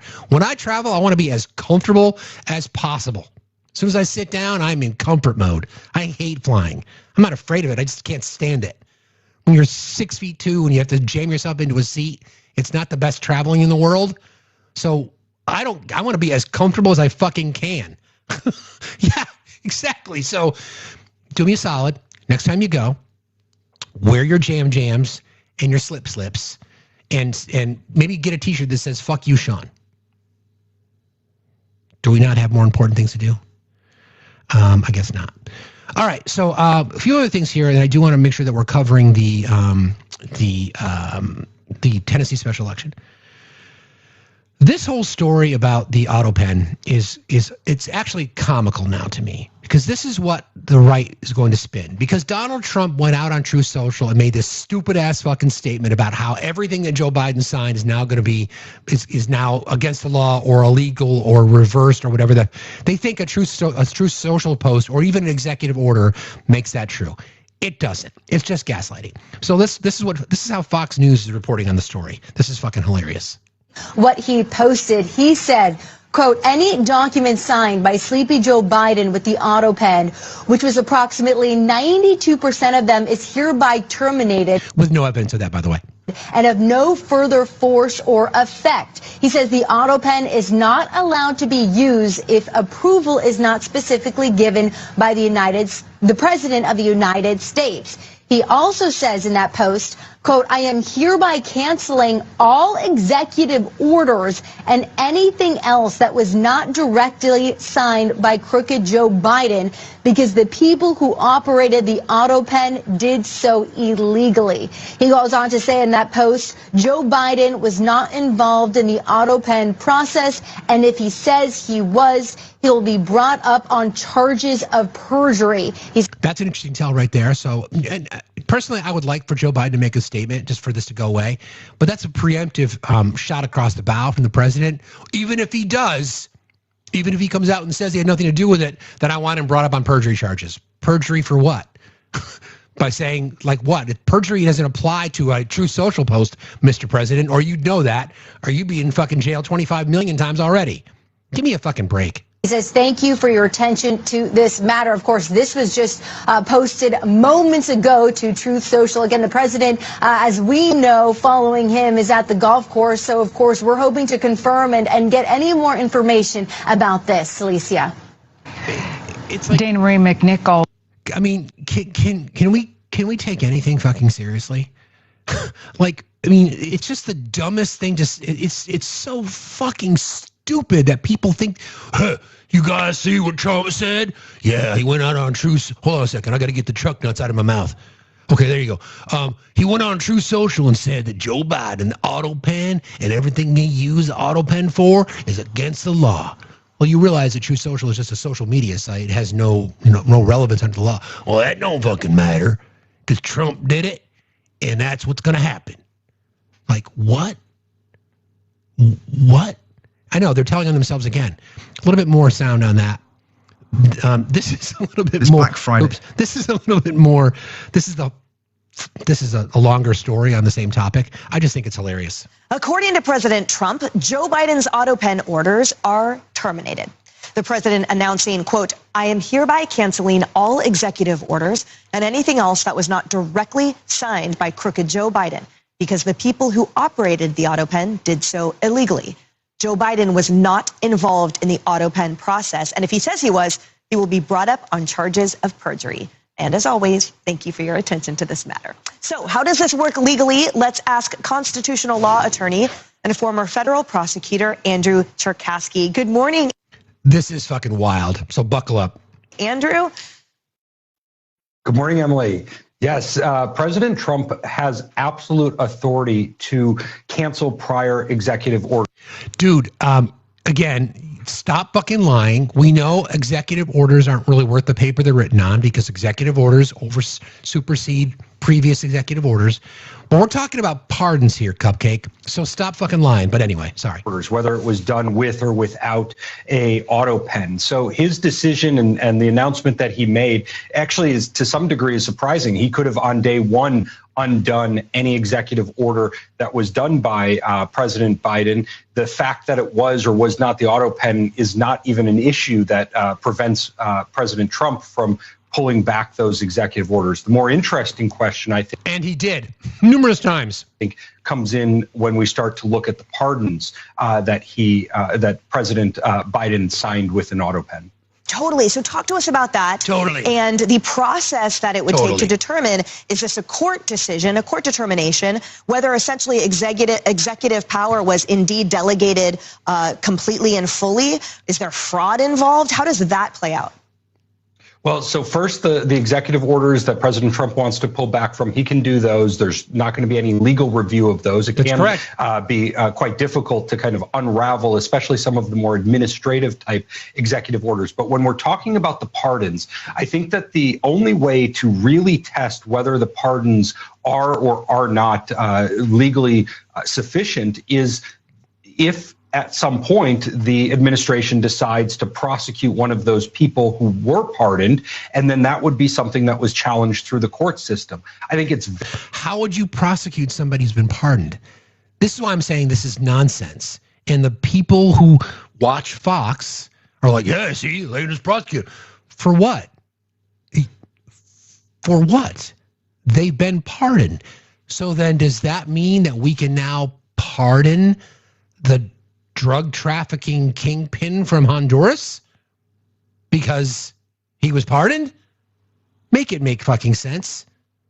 Make it make sense. Very difficult to... I see you, Hector. I'll get to you in a second, my friend. To support the idea that any of those pardons are completely legal. One of the issues that I think is the most telling isn't even the auto pen issue. It's that the pardon themselves was pardoning people for all crimes known and unknown. How can a person pardon someone from a crime if they don't even know that it was committed? So, dude, it's not your call. It's the president has unlimited, unfettered, unchecked the pardon of the power of the pardon. Like I said before, I would be willing to have an objective conversation about how far that permission and that ability goes. Like, where are the lines? But as it currently sits, you can fucking pardon anybody you want to. You don't have to justify it. You can just do it. I think that not even the auto pen, but just the nature of the text alone suggests that President Biden was just engaging, or his staff was engaging in pardons that have no meaning or effect when played out in the long run. Right. And I think also a potential avenue would be to sort of restore those sentences that were commuted and see what happens after that. But I feel strongly that the courts would be on their side. That's just my opinion. You are the expert, though, Andrew. Thank you so much for... That guy's the expert? Wow, that's wild. That's wild. Good morning, sir.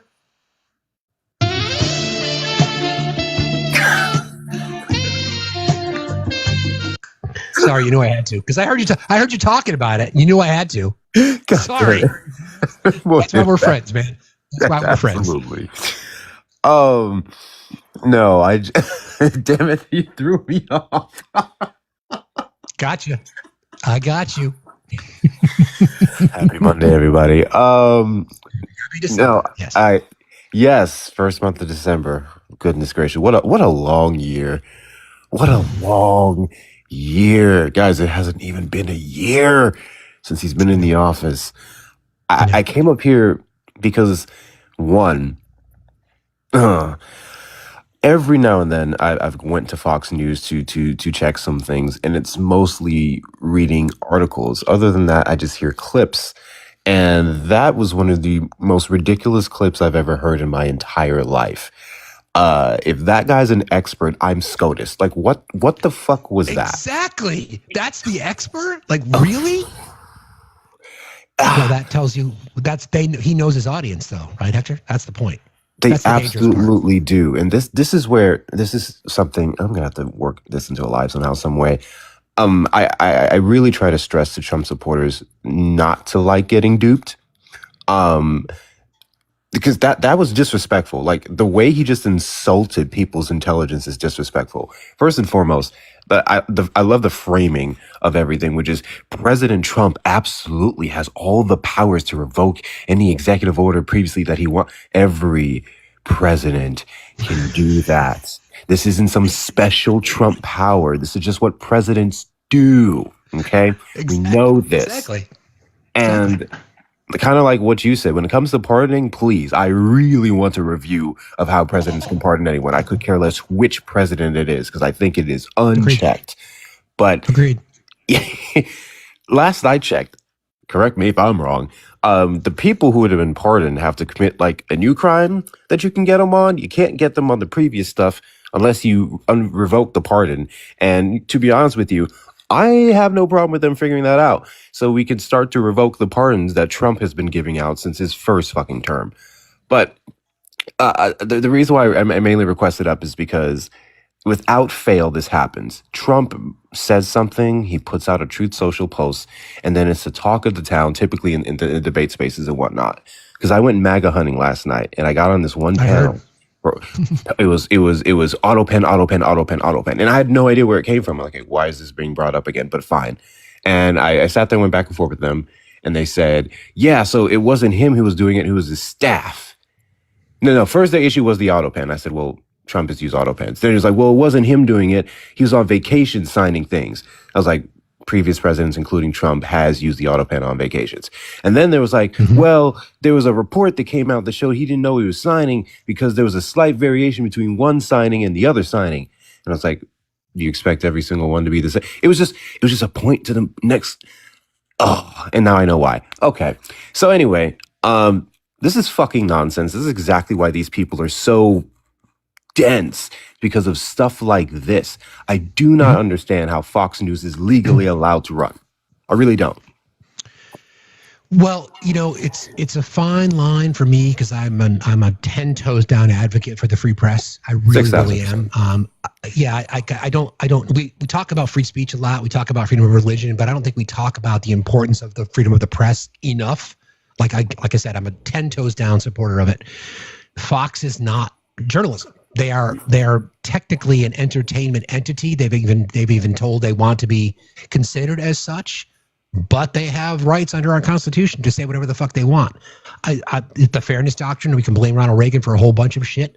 That being one, like, I don't think they should get the. I'll leave my opinion right there. Fair, but it's a fine line, because you can't. We know it's biased. We get it. We know it's dangerous. We understand all these kinds of things, but it falls within our system. They're going to be subjected to more lawsuits, though, which I wish would happen more, quite frankly. You know what? That's fair. They can say whatever they want, and then they get sued to hell, which we've seen time and time again. I just want to see a lot more people doing some suing, because, again, if that's the legal expert, man, yeah, exactly. Well, exactly right, and just the pivoting that they're. I mean, we could dissect Fox News. I might even do an entire live on dissecting Fox News, because it would be easy to do. But it's one of these things. Like, it's a fine line. I realize they're propagandists. I get it, but there's still that fine line about constitutionality, about the ability for them to do and say what they want. I just think, like we just discussed, I think there needs to be more pushback from people like Dominion, for example, when they sued. Things like that, and other entities that have said, this is just fucking nonsense. You can't continue to do this shit. And why don't more, left-leaning individuals go into their spaces and call out their lies. I think it was James Tallarico from Texas. I believe he's in your part of the, he's in your neck of the woods. He's running for Senate too, right? Yes, he is. Seems like a doing smart very well. guy. He went on with Will Cain and literally just threw the facts right back in Will Cain's face, and Will Cain didn't know how to do it didn't know how to deal with it other than go to commercial. So it's like, that's what we need. We need more pushback in those spaces. But that's why independent journalists need to get the credit that they deserve, quite frankly. Ooh, 6,000%. And I'm glad you said that, because I'm going to land on that note. Guys, you know what Facts Still Matter will never do to you, at least not intentionally? He will never lie to you, okay? He's never going to give you up. He's never going to let you down. He's never going to run away around and desert you, okay? So the best thing you can do... Well played. Well played. The best thing you can do right now is make sure that you're supporting independent journalism, okay? Make sure you're supporting our friendly TikTok Richard Gere. And you can do so in the free way. You can tap the screen. You can share out the live to everyone you know. You can do all those good things. And then if you want to compensate him, you may knock out the gift goal. You can send your heart me's. You may knock down this live goal that we have here by the links in the bio. Make sure that we're supporting independent journalism like this so we don't have to listen to the other shit. Although he's going to bring the other shit to us. But that's so we can debunk it. That's for good stuff. That's for good stuff. But yeah, do all the good things here, guys. There's no one else like Facts Still Matter on this app doing what he does. Make sure we give him the right tools to keep it going. Thank you, bro. You're a good man. I appreciate you. And I mentioned to Erica briefly, but I'd love to go MAGA hunting with you guys, so let me know, okay? Oh, man, pull up. So I know I'm doing it every Sunday. Erica kind of did it random the night before, but yeah, every Sunday at least for me. So if you're ever free on a Sunday, just pull up. It is something. You know where to find me. I appreciate you, my friend. Have a good day. Be safe out there. You as well, man. See ya. Bye. Love Hector. Thank you, friends. I appreciate that. Thank you for the kind words. Briefly, want to just thank a few people. Appreciate you guys. Rhonda, thank you so much. This said the world, and what does it say? The world is better with you in it. Thank you. That's very sweet. Man, that's so nice. I appreciate that. Valor, thank you, friend, for your kind contribution. I appreciate you very, very much. And then let's head over here. I think I got that covered. Yes. So we can adjust this right now and do that. Thank you. Hector's right, though. And to me, again, I struggle with this. I know how dangerous Fox News is. I get it. I really, really do. But I don't want a media echo chamber. We want opposing views. We want to have, for lack of a better term, call it alternative programming, right? I think it's necessary for legitimate political and social discourse. Fox is dangerous because they're not regulated under the same rules because of the fairness doctrine, because they consider themselves entertainment and not news. There's a fine line there. These are the kinds of things, like I said before. Look, can I do this? Hold on. Cool. I've said this before about how this particular chapter of American life, I think exposes lots of things, right? It exposes the danger of so-called experts talking about what the president can do about the auto pen and reversing pardons and these kinds of things, or just the blatant lies they tell about election results, or just perpetuating bullshit around vaccines. That stuff is just damaging and harmful. And then what would that look like? Would we consider the FCC stepping in more to say, these are the things that you can and can't say, not a suppression of speech, but let's be sure that we're fact checking, or we have a more real-time fact check. You guys ever watch Jubilee, or they have I think it's the Surround series, where, by the way, and I'm not sponsored by Straight Arrow News or Ground News. I like both of them. Ground News, Straight Arrow News, if you'd like to sponsor me, just say hello. They do a real-time fact check during those shows, and I like that kind of stuff. Would that be a way to do it? So that the talking heads can go surrounded. Yes, exactly. When the talking heads are spewing their nonsense, whether it be right or left-leaning, there's a real-time fact check. I think something like that would be great to see. I'd love to see that, so that people, because I'm concerned about trust in journalism again, quite frankly. You know, as I consider myself an independent journalist, right? We talk about this often. I'm concerned about people's willingness to accept anything reported by the news. That's why I think the exposure to the fact check is right-leaning. No, not necessarily. The exposure to real-time evidence and data is so, it seems like it doesn't matter, or I should say it should matter more than it does these days. So I just worry about people losing faith. And then you're going to get these, I did my own research. And then that's how propaganda spreads.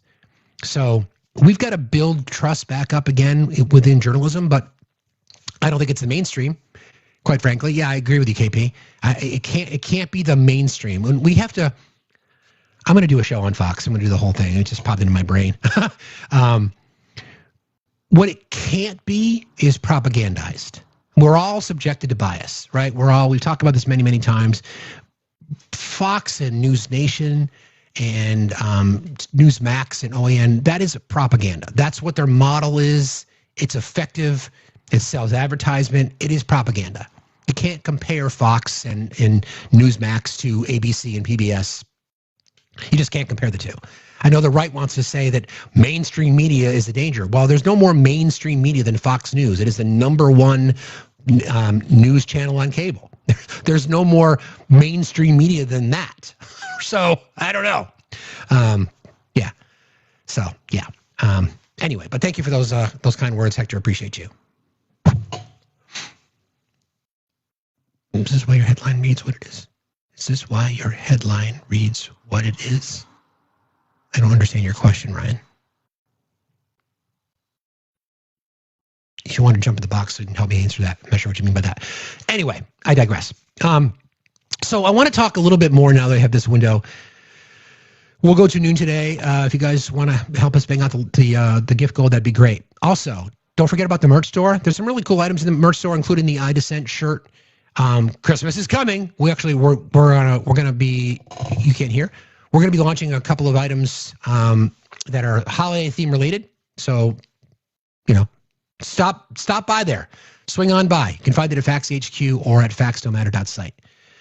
So we recall the peace deal, right? The alleged peace deal that comes from, that was authored, likely authored by surrogates within the Russian government, delivered to Ukraine with the expectation that this is how it's going to go. Well, you guys would be really surprised about how deeply connected to money it is. Said no one ever.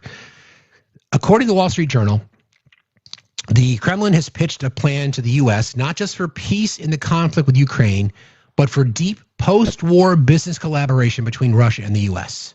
Shocker.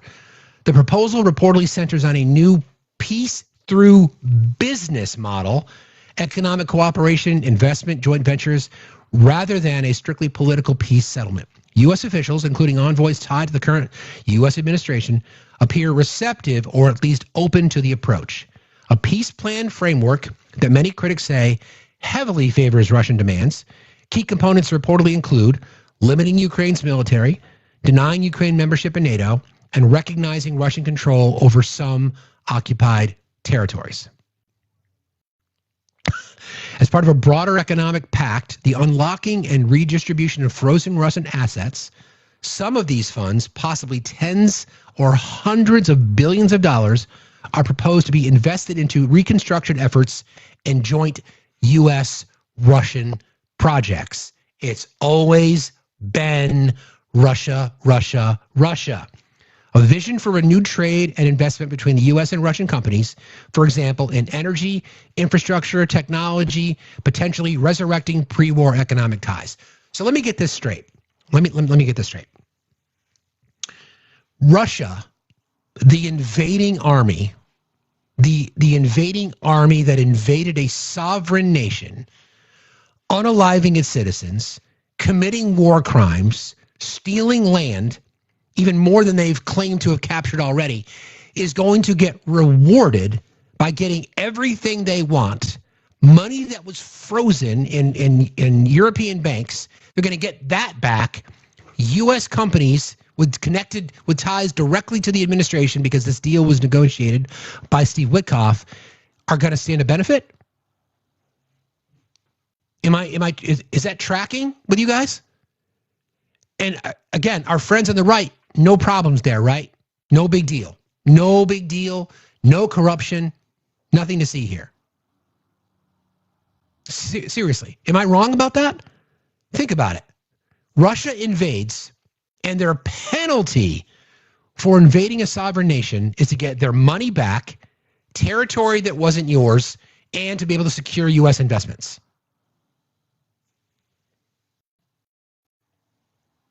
Hundreds line you on TikTok alone? What? Okay, user. Think about it. Seriously, think about that.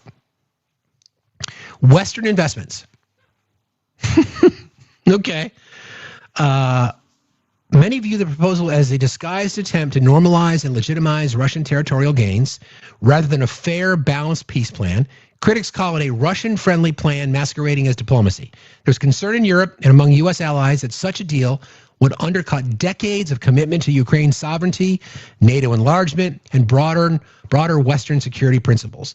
Some voices say the push seems driven as much as by economics, access to Russia assets, opportunities for U.S. firms, and long-term business deals, as by genuine hopes for peace, hence the article's sharp phrase, make money, not war. That's the title of the article by the Wall Street Journal. It's in the Discord. Donald Trump Jr. have both gone on the record numerous times saying that we don't need to get money from domestic banks. We get all we need from Russia. It's always been Russia. It's Russia, Russia, Russia, Russia collusion, Russian election interference, Russia defending, Trump defending Russia. So we can again draw conclusions because we know that Jeffrey Epstein had ties to Russian oligarchy. And don't forget, he was asked about, if you need any dirt on Trump or not how to manipulate him, just ask me. Can we just put two and two together and just say that this entire thing is just, well, follow the money, but this is just so fucking obvious? Like, it's just so obvious. The deal appears to reframe Russia-U.S. relations, shifting from geopolitical confrontation toward transactional economic interdependence, especially if hostilities end and sanctions lift. For Russia, a way to use its frozen assets and attract Western capital to rebuild the economy. For some in the U.S., a path to re-engage economically, perhaps at a profit, even if it means making concessions to Moscow. Whether the plan will be accepted by all parties, notably Ukraine and the EU, given how controversial the concessions are, remain to be seen. What becomes of the frozen Russian assets? Will they truly be repurposed for reconstruction, shared economic ventures? Whether U.S.-Russian business ties resume at scale and how that affects global energy, security, geopolitical dynamics, how public opinion in the U.S., Europe, and Ukraine among sanctioned supporters will respond if the deal proceeds. Ukraine sees the plan as dangerous. I think they would. Territorial concessions. Any plan that legitimizes Russian control of occupied regions is a non-starter for Kyiv. It signals acceptance of borders changed by force. Prohibiting Ukraine from joining NATO is viewed as surrendering its future security guarantees. Limits on Ukrainian military capacity would leave the country exposed to future Russian attacks. Ukraine's leadership believes Russia would use any peace pause to rearm, regroup, and strike again. One thing we've learned from this unlawful invasion is the Russian army isn't what the world thought it was. They've been weakened significantly. So what the United States is now sponsoring is the ability for Russia to rearm itself. I want people to think about that for a second. MAGA, I want you guys to think about it. We know that you're Putin simps. We know that you love authoritarians and fucking dictators. When you were growing up, you probably went to Red Dawn and probably chanted Wolverine, and you were cheering on the U.S. hockey team beating Russia. You were cheering on all the Rocky and Drago. You're cheering on every movie where, whether it be Tom Cruise in Top Gun or whatever it might be, you were always on the side of the patriots, going after the evil empire. And now here you are celebrating this, or if you're not celebrating it, you're not coming out against it. Russian assets frozen because of their crimes. Boris and Natasha. Squirrel. Moose and squirrel. That's right. Seriously. Russian assets were frozen because of their criminality, because of their war crimes. And now you guys are endorsing a peace deal to unfreeze those assets so they can rebuild their military. And guess who's going to benefit? The Trump administration, the Trump family, Trump org, and everybody connected to that fucking network.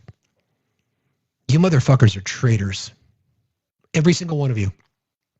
Turn in your citizenship, get the fuck out. You're traitors. You are traitors. You're sitting here supporting this shit. You celebrate them. We all want the war to end. There's nobody who does it. Yeah, exactly. Dusty Rhodes versus the Russians. Exactly. You were all cheering that shit on. You were all cheering that shit on. And here you are now. It's all you, we all, again, we all want the war to end. We all, well, we do. You guys don't. We do. We all want the war to end. So we can agree that we want this to end, but you don't look past that. Russian peace deal.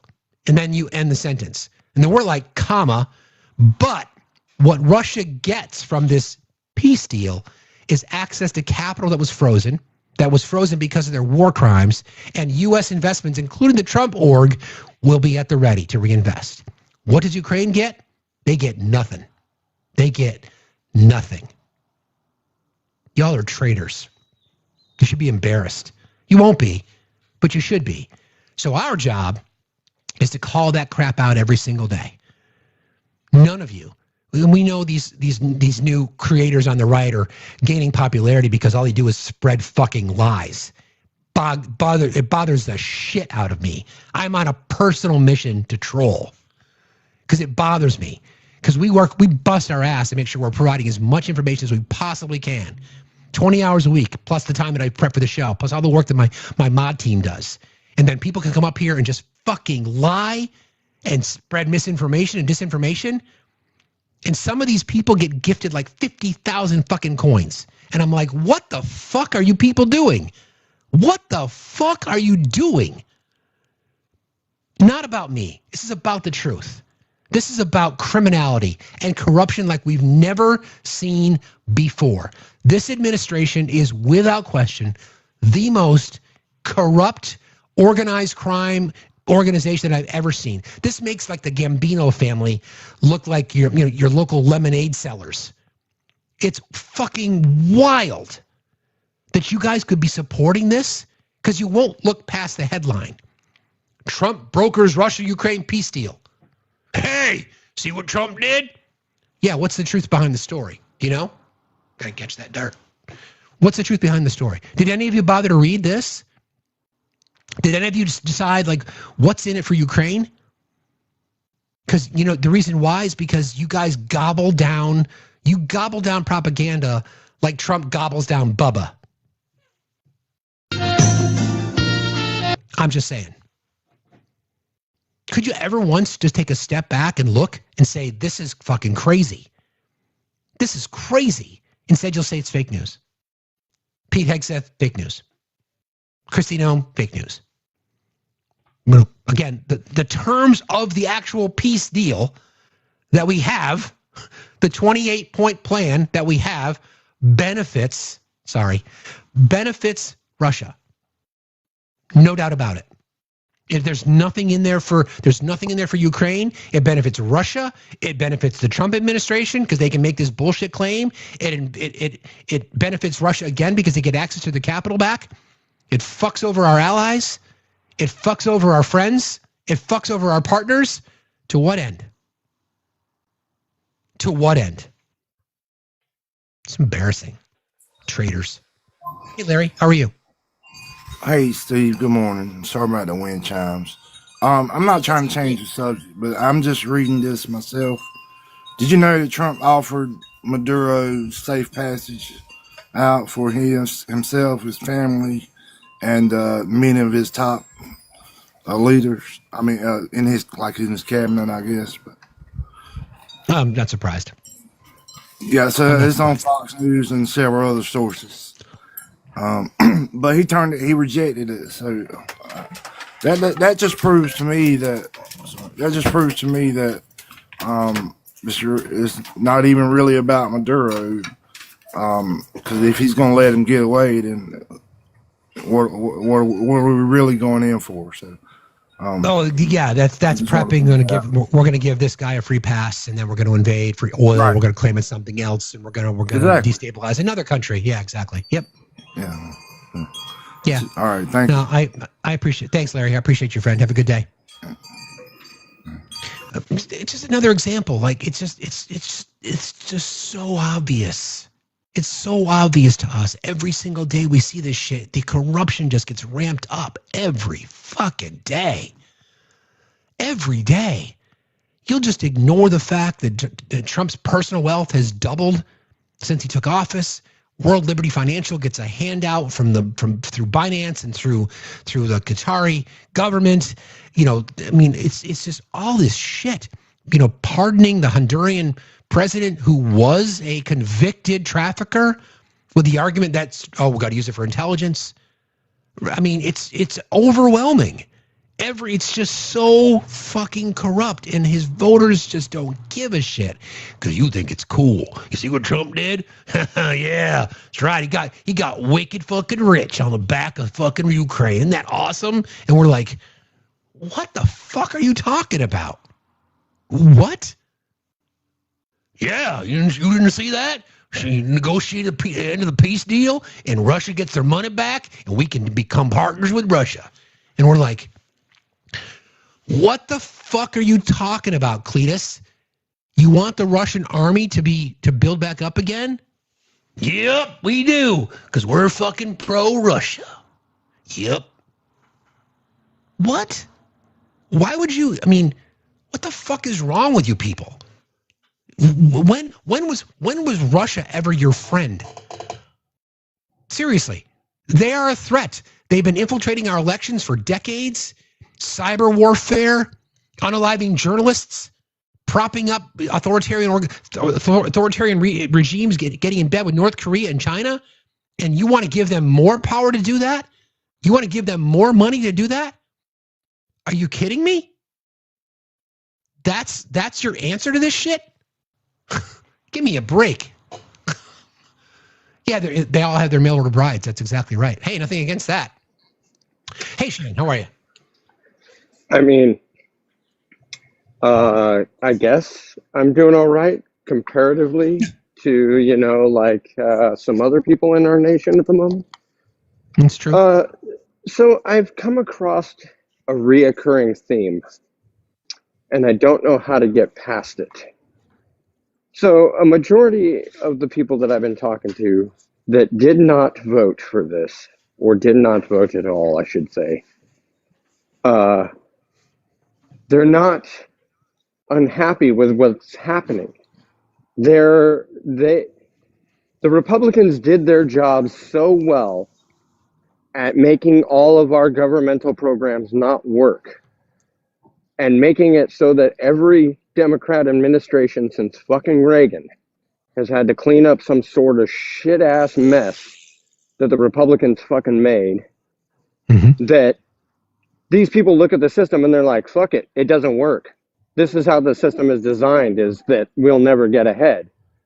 And it's like, I look at them and I'm like, but how many times did you vote for a Republican? They're like, well, the Republicans said they were going to fix it, but then they fucked it up. And then the Democrats didn't do anything they said. So, like, why should I vote for either one of them? Exactly. It's by design. It is. Yep. But it's like, holy shit. Voter suppression. Yep. Like, literally having a dude tell me, oh, I own 200 acres and I don't vote because it's just a rigged system and I don't give a shit. I'm fine. Like, yeah.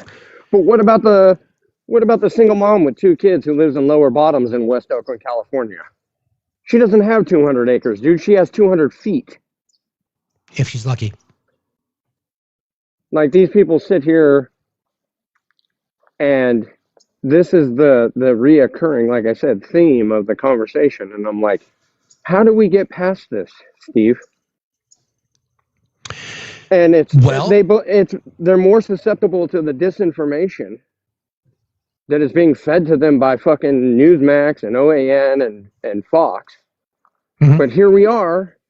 We're out here just trying to combat basic fucking morale, but we have tidal wave of misinformation, and our social media is rigged against us. Like, dude, if you went, folks in the chat, I'm going to say this right now. My account has a 31,000 play video on it. I have multiple videos with well over 1,000 views. The last 24 fucking videos on my account, not more than 24 plays. I hear that. And I don't have any strikes. I don't have any account warnings. There's nothing wrong with my account. They're suppressing our content because they can't remove it for misinformation, but they can't allow it to get out there. Yeah, I hear you. So all the MAGA in the chat, just one more thing. If you voted for 2 consistent runs of progressive Democrat policy, you would never fucking vote Republican again. And this is coming from an ex-Republican who voted for 2 consecutive pieces of Democrat progressive legislation. You are the dumbest motherfuckers on the planet because you can't even hear us, the old school Republicans, telling you to wake the fuck up. So true. Wake the fuck up, MAGA, before you're the ones who are the fucking ones on the chopping block. Good call, Shane. I appreciate you, friend. Have a good day. Be safe out there. See ya. He's right. I mean, I think, and I'm going to use this as an opportunity for a segue since he talked about all these communities that just don't feel like they matter. I'm doing something called the Do Something Tour. We're sort of putting the pieces together. It's going to be yours truly out on the road, probably starting in the spring. I want to go to communities across the country who are feeling the way that Shane just described, like the disenfranchised voter, right? And I mentioned this before, don't mean to sound like a broken record, but I look at non-voters as in 2 distinct categories. Sure, there are sort of peel-offs of each group, but I look at the people who are both sidesers, who I think are lazy because they're not willing to take a stand for anything, right? There's 2 wings of the same bird, 2 sides of the same coin. And then there's the other group, which I think are people who genuinely feel disenfranchised by government. They generally don't feel like anybody is out there to try to help them. And they've just decided that they're going to turn everything off. They're not complainers. They're not excuse makers. They just feel disenfranchised. Those are the people that I want to talk to because there's roughly 90 million people that didn't vote. And we know that if people show up to vote, more liberal, AKA progressive policies will be passed, which will benefit more Americans. There's no denying what Shane talked about. There's no denying that if you vote progressive, your life will be better. You will have access to affordable health care. Public education will be better. So one of the things that I've been thinking about when I go out and talk to these people, I want to lean in on some right-wing rhetoric. Like if we really want to put America first, then don't we want the best education system in the world? Don't we want the best healthcare system in the world? Don't we want to have the best either manufacturing or job growth in the world?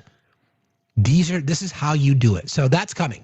So probably in the spring, I'm going to thank a lot of people behind the scenes who've been helping me kind of process this. Lots of pieces to put together, but that's what we want to do because that's kind of the point of our show here, right? Trying to remind people that apathy is where democracies go to die. We have to fight for the shit that we want. And I don't want any of you to settle for anything anymore. Stop settling for fucking crumbs. I don't want a piece of the pie. I want the whole fucking pie. I don't want table scraps. I want the buffet line. And we as Americans have been conditioned to take just enough to keep us engaged. Just enough. No more. Nope. Demand it. You're starting to see more and more people, younger people wanting to run for office with a progressive agenda. The right's afraid of progress. Let them be. The reason they say such hateful and harmful things and horrible things against marginalized communities, women in particular, is because they're afraid of you. They don't want the matriarchy. Of course not. They don't want marginalized communities to have positions of power. They don't want black and brown people who are, by the way, who are already outworking their mediocre white man ass. They're afraid. That's what it is. They're afraid. So you know what? Let them be. Let them continue to be afraid. And then show them how much their life will be better if we just decided that we're going to make a commitment to our country to be the best at what we do. Let's use it. Let's use that against them. You want to make America great? Then we want to make America great too. We want to make it great for everybody, and this is how. Public education, public health, infrastructure, environment, protections under the law, universal basic income, tax breaks for the middle class. This is the shit that will benefit all of us. They're not wild ideas. Firearm legislation, protection for women's rights to their body, shocker, representation, acknowledgement of the fact that we have people who don't look like us that exist. Give, like I said a million times, give the keys to the car to women and get the fuck out of the way. I may not live to see that, but I want that desperately. Literally, give the keys to the car to the matriarchy and get the fuck out of the way. Our commune is a matriarchy, and I'm fine with it. I get like 5 minutes of yard time on a good day, if I've been a good boy, which I'm fine with. Tell me what to do, I'm good. Seriously, I'm just saying. I want that for us. I don't want us to continue to fucking settle. Why do we sit here and just settle for shit? Why? Why? So again, if we're going to see something positive come from what we've been through, I hope it's that the American electorate is waking up. I don't want 65% of our eligible voters to vote. I want that number to go to 70, 75. I'll accept the results. People participate in democracy, generally speaking, when people show up to vote. Tomorrow's going to be a big day. So we're talking about Tennessee 7, right? It's Afton Bain against Mark Van Epps. A district that has been run by Republicans since 1983, over 40 years. A district that Donald Trump won by 22 points in November. It's inside the margin of error. It's 2 points right now. If you live in Tennessee 7th and you haven't voted yet, you better get your ass to the poll tomorrow. If you watch my show every single day and you decide to not show up and vote, then unfollow me, please. I'm not interested in you. We got to stop playing nice with this shit. We got to overwhelm the electorate. Call out their bullshit. Call out their lies. Take control of government. I want to do away with the fucking filibuster. I want DC and Puerto Rico to become states. I want to expand the fucking court. I want to codify Roe into law. I want to look at constitutional amendments. It's how we can combat gun violence. I want to talk about a massive increase in the federal minimum wage, tax cuts for the middle class, overfund public education. Why are we settling for this shit? No more. No more settling. Again, silver lining from this is that, I hope. Silver lining from what we went through is that. Anybody and everybody should be standing up saying enough. Enough of this. I know it's so scary, isn't it? So scary to have expanded rights for all. Expanded rights for all. No more settling. No more. Rescue Squad, how are you today? Hello? Rescue Squad, are you there? Oh, I'm so sorry. I hit you by accident, but thank you. Watching every morning. We need to give some incentive to those Tennessee voters. Get out there, vote. Let us know you voted. We'll all come flood your page with all goodwill. Totally agree. It's a good call. Thank you for being Bring here, a friend. bunch of people with us and just praise them for getting out and voting. Yeah, doing your duty. I appreciate that, friend. Thanks for being here today. You have a good day. Be safe out there. I don't think we need to praise. I mean, just do your job. Like be an informed citizen. I mean, I think could be Australia or New Zealand. I think it's Australia where it's like a civic duty. It's like you have to vote. It's like a $50 civil fine if you don't vote. And they have like 95% voters, 95% participation in their elections. I would consider doing something like that. You don't vote. If you're on the rolls and you don't vote, you get fined. I'm serious. Like we got to fix this shit. No more. Once we get through this election cycle, and I talked earlier about how this state senator in Indiana, because of what Donald Trump said, using the R slur in reference to Governor Walz of Minnesota, and people were like doubling down on that, saying that they're fine with it. Once we get, and the Indiana state senator is going to vote against redistricting. He's a Republican because of what Donald Trump said. Once we get through this cycle, and we get through and we get through the 2026 elections and likely 28, depending on the law, I am in full support of 50 state independent redistricting commissions.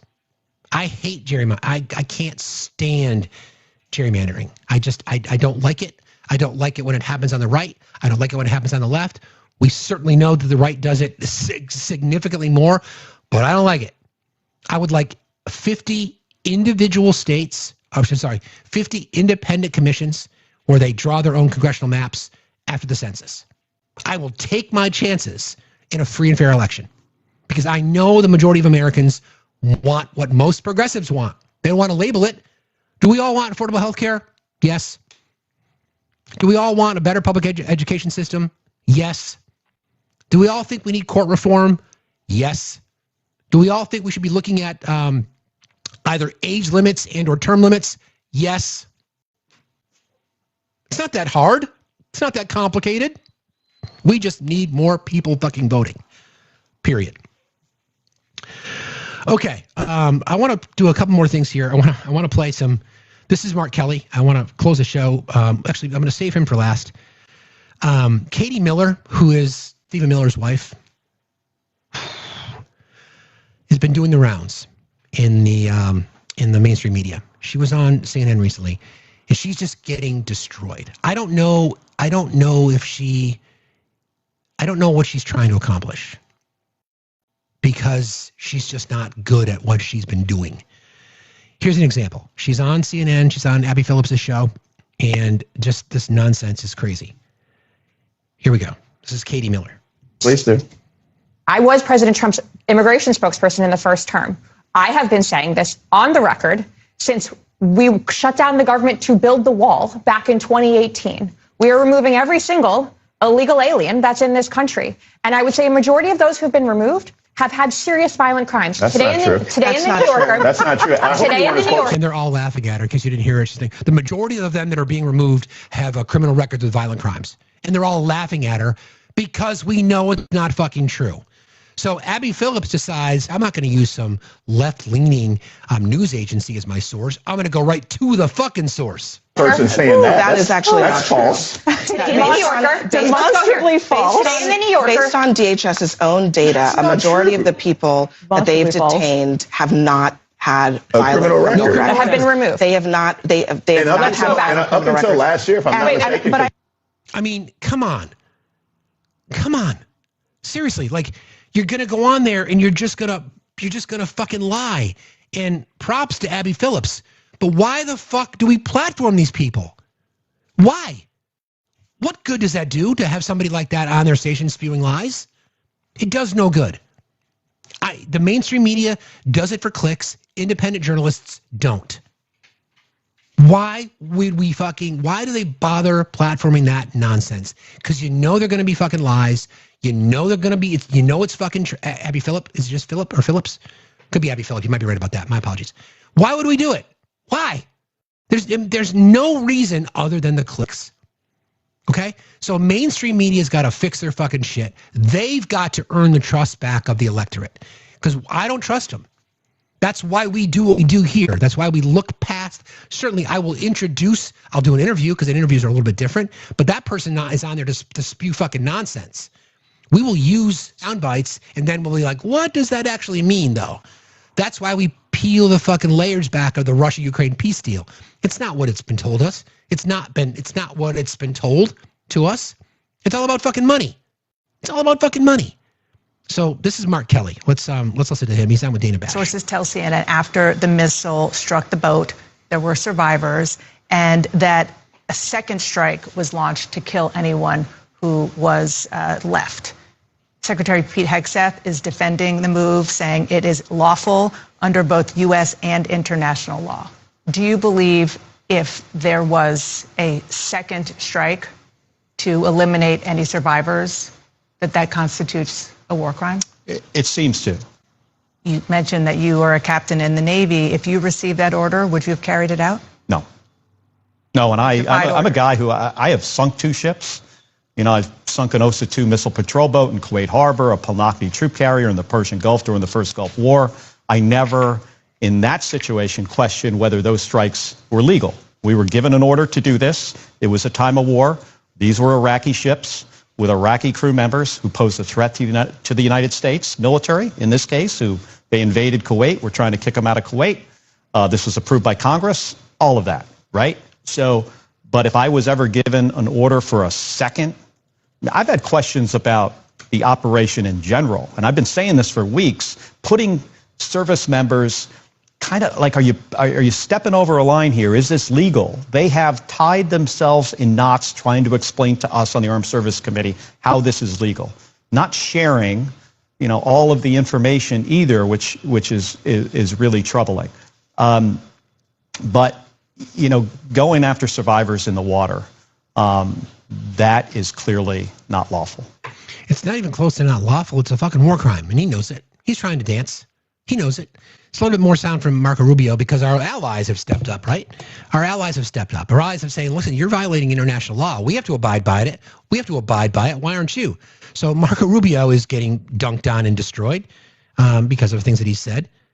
Let me actually, before I play the current sound, let's go back to what he said previously, because he said something in the past I think is interesting because of the rhetoric that Donald Trump has had towards what he sees as third world countries. So this is from 2016, okay, when he was a candidate for president, before Trump called him Little Marco. World dictator yesterday in an interview with the New York Times. How so? Well, I don't know about a dictator. I said a third world strongman. He's running for president, so no matter what, he won't be a dictator unless our republic completely crumbles, which I like it has that you've contributed to, you fuck. Don't anticipate it will. But yeah, here's what happens in many countries around the world. You have a leader that emerges and basically says, don't put your faith in yourselves, don't put your faith in society, put your faith in me, I'm a strong leader. Which is what your boy's doing, Marco. And I'm going to make things better, all by myself. This is very typical. You see it in the third world, you see it a lot in Latin America for decades. It's basically the argument he's making that he single-handedly is going to turn the country around. We've never been that kind of country. We have a president. The president is an American citizen who serves for a period of time, constrained by the constitutions and the powers vested in that office. The president works for the people, not the people for the president. And if you listen to the way he describes himself and what he's going to do, he's going to single-handedly do this and do that without regard for whether it's legal or not. Look, I think people are going to have to make up their mind. I can tell you this, no matter what happens in this election, for years to come, there are many people on the right, in the media, and voters at large that are going to be having to explain and justify how they fell into this trap of supporting Donald Trump, because this is not going to end well one way or the other. He's nice. This is RoboStar. He's nice. He's nice. Everybody, RoboStar, meet the chat. Chat, RoboStar. That's Marco Rubio back in 2016, basically giving the blueprint of what to expect from the Trump administration. And he was right. He was right. But man, oh man, Marco, did you bend the fucking knee? And here he is again. Here he is just recently talking about what we that we don't necessarily need to do what our allies tell us to do. Okay. But they are our allies, you dumb shit. You fucking sellout. You're a traitor too, Marco. This is what he had to say. Determine what international law is. They certainly don't get to determine is how the United States defends its national security. The United States is under attack from organized criminal narco-terrorists in our hemisphere, and the president is responding in the defense of our country. I do find it interesting that all these countries want us to send, and supply, for example, nuclear-capable Tomahawk missiles to defend Europe. What? But when the United States positions aircraft carriers in our hemisphere where we live, somehow that's a problem. So I would say that the United States is, and this president has made very clear, his job is to protect the United States from threats against the United States, and that is what he's doing in this operation. So you mean like the Honduran drug king who was literally telling, the Americans that they can shove the white stuff up their nose, who got sentenced to 45 years in prison, that just got pardoned? Okay, Marco. Okay. No problem. We see you. No problem. Jesus. Good morning, sir. How are you? Oh, good. Hey. I'm gonna go through it. Let me get back to Liz later. I'm sorry about that. It's no problem. I'm done in just a few minutes, but if you want to come back tomorrow, you can. I think you lost him. All right. I think that's all I have for today. Yes. Do I have one? Actually, you know what? I have one more bit of sound of dear leader. He's talking about artificial intelligence now. This is nuts. Oh my goodness. Hold on. I got to get this in the beginning because it's a short clip. He's talking about artificial intelligence. All right. This is our president, ladies and gentlemen. The whole thing with artificial intelligence, I don't know the word. I've never liked the word artificial. I don't know what artificials are. I think they ought to change the name. I've always said it's a lousy name to have, artificial anything, but it's a big business. AI plants, the whole thing with artificial intelligence, I don't know the word. I've never liked the word artificial. I don't know what artificials are. I think they ought to change the name. I've always said it's a lousy name to have, artificial anything, but it's a big business.